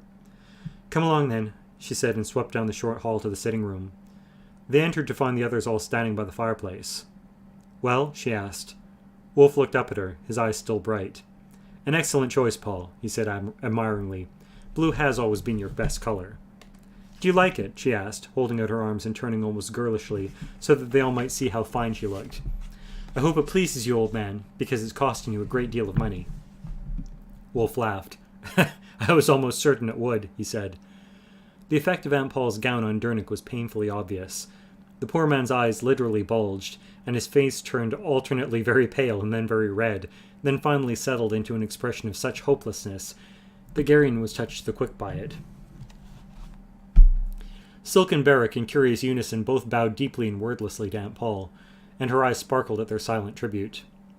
It's been here, Wolf announced seriously. Oh, hang on a second. I just noticed my screen go black for a sec, but I think it was just a hiccup in the stream. Where was I? It's been here, Wolf announced seriously. You're certain? Aunt Paul demanded. He nodded. I could feel the memory of its passage in the very stones. Did it come by sea? She asked. No, he probably came ashore with it in some secluded cove up the coast and then traveled here by land. And took ship again? I doubt that, Wolf said. I know him well. He's not comfortable on the sea. Besides which, Beric said, one word to King Anheg of Sherrick would put 100 warships on his trail. No one can hide on the sea from the ships of Sherrick, and he knows that. You're right, Wolf agreed. I think he'll avoid the domains of the Alorns. That's probably why he chose not to pass along the north road through Algaria and Drasnia. The spirit of Balar is strong in the kingdoms of the Alorns, and not even this thief is bold enough to risk a confrontation with the bear god. Which leaves Arendia, Silk said, or the land of the Algos. Arendia, I think, Wolf said. The wrath of Ul is even more fearsome than that of Balar. Forgive me, Dernick said, his eyes still on Aunt Paul. This is all most confusing. I've never heard just exactly who this thief is. I'm sorry, gentle Dernick, Wolf said. It's not a good idea to speak his name. He has certain powers which might make it possible for him to know our every move if we alert him to our location, and he can hear his name spoken 1,000 leagues away. A sorcerer? Dernick asked unbelievingly.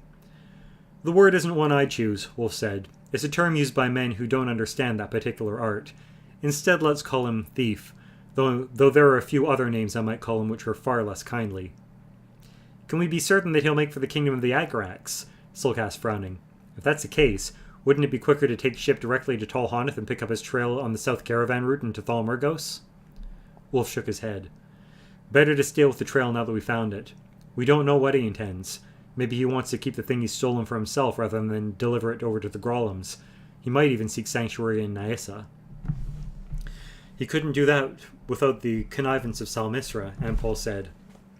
Wouldn't be the first time the Queen of the Serpent People has tampered with things that are none of her concern, Wolf pointed out.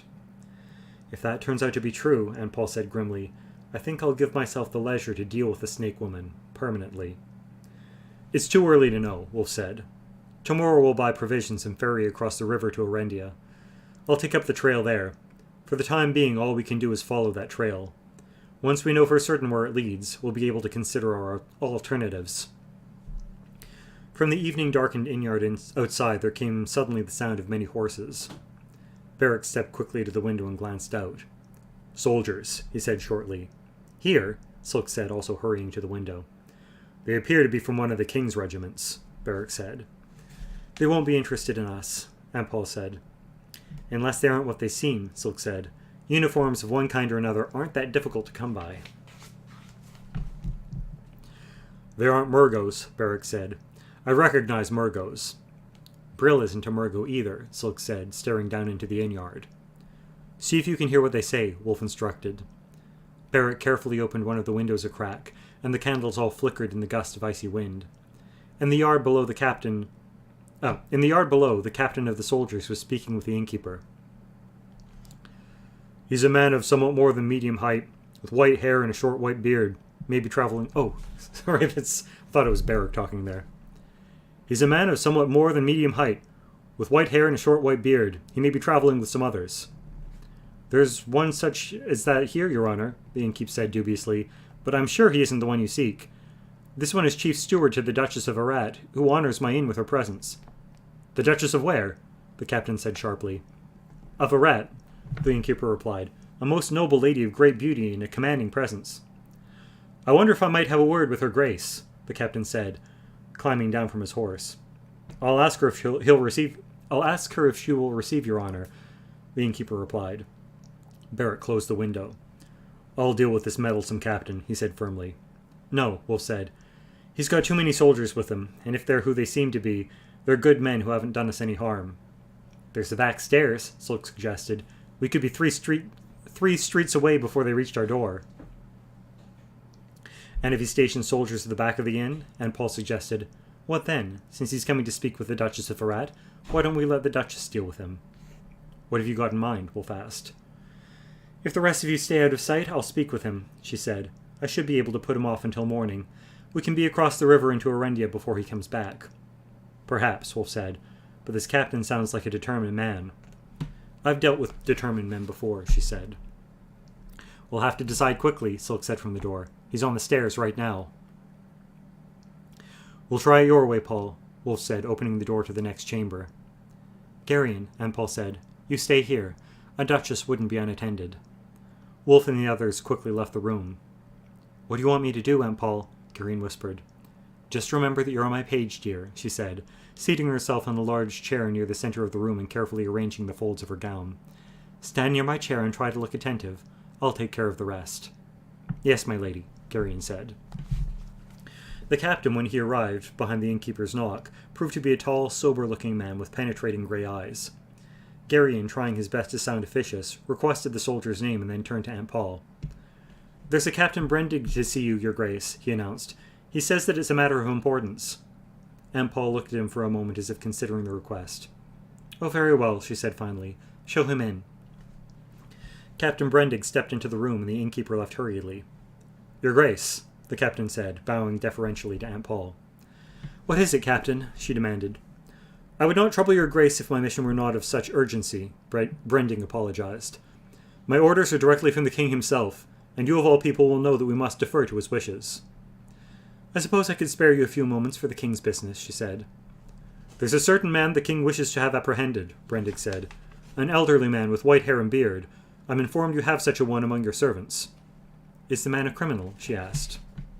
The king didn't say so, your grace, he told her. I was only told that the man was to be seized and delivered to the palace at Sendar, and all who were with him as well. I'm seldom at court, Paul said. It's most unlikely that any of my servants would be of such interest to the king. Your grace, Brendig said delicately, in addition to my duties in one of the king's own regiments, I also have the honour to hold a baronetcy. I've been at court all my life, and I must confess that I've never seen you there. A lady of your striking appearance would not soon be forgotten. Paul inclined her head slightly in acknowledgment of the compliment. I suppose I should have guessed, my lord Brendig, she said. Your manners are not those of a common soldier. Moreover, your grace, he continued, I'm familiar with all the holdings of the kingdom. If I'm not mistaken, the district of Arad is an earldom, and the Earl of Arad is a short, stout man, my great-uncle incidentally. There's been no duchy in that part of Sendaria since the kingdom was under the dominion of the Wassite Arans. Paul fixed him with an icy stare. My lady, Brendig said almost apologetically, the Wassite Arans were exterminated by their Asturian cousins in the last year of the 3rd millennium. There's been no Wassite nobility for over 2,000 years. I thank you for the history lesson, my lord, Paul said coldly. All of that, however, is hardly the issue, is it? Brendig continued. I'm bidden by my king to seek out the man of whom I spoke. Upon your honour, lady, do you know such a man? The question hung in the air between them, and Garion, knowing in sudden panic that they were caught, almost shouted for Beric. Then the door to the next chamber opened, and Mr. Wolf stepped into the room. There is no need to continue with this, he said. I'm the one you're looking for. What does Fulrock of Sendaria want with me? Brendig looked at him without seeming surprise. His Majesty did not fit to take me into his confidence, he said. He'll explain it himself, I have no doubt, as soon as we reach the palace of Sendar. The sooner the better, then, Wolf said. When do we leave? We depart for Sendar directly after breakfast in the morning, Brendig said. I'll accept your word that none of you will attempt to leave this inn during the night. I prefer not to subject the Duchess of Arat to the indignity of confinement at the local barracks. The cells there are most uncomfortable, I'm told. You have my word, Mr. Wolf said. Thank you, Brendig said, bowing slightly. I must also advise you I'm obliged to post guards outside the inn. For your protection, of course. Your solicitude overwhelms us, my lord, Paul said dryly. Your servant, my lady, Brendig said with a formal bow, and he turned and left the room. The polished door was only wood, Garion knew that, but as it closed behind the departing Brendig, it seemed to have that dreadful final clang of the door to a dungeon. And that, I think, is probably where we're going to end things for today. My voice is getting very tired. It's been a very fun session for me. I really enjoy reading to people in general, but this series in particular I really like, and it's been so long since I've read it. I'm having a good time with this. So more likely than not, I'll be doing another one of these reading sessions really soon. So thank you all for joining me tonight for session 2 of Pawn of Prophecy, which is book 1 of the Belgariad. Like the last one, like our last session, I'll be uploading this to the archives over on YouTube. So if for those of you who tuned in a little bit late, I started very early today. It was only mid-afternoon when I started today. So if you missed the beginning of it and you want to catch the parts that you missed, I should have the video up in an archive on YouTube later today. Well, cheers all. Have a great evening. I'll catch you later.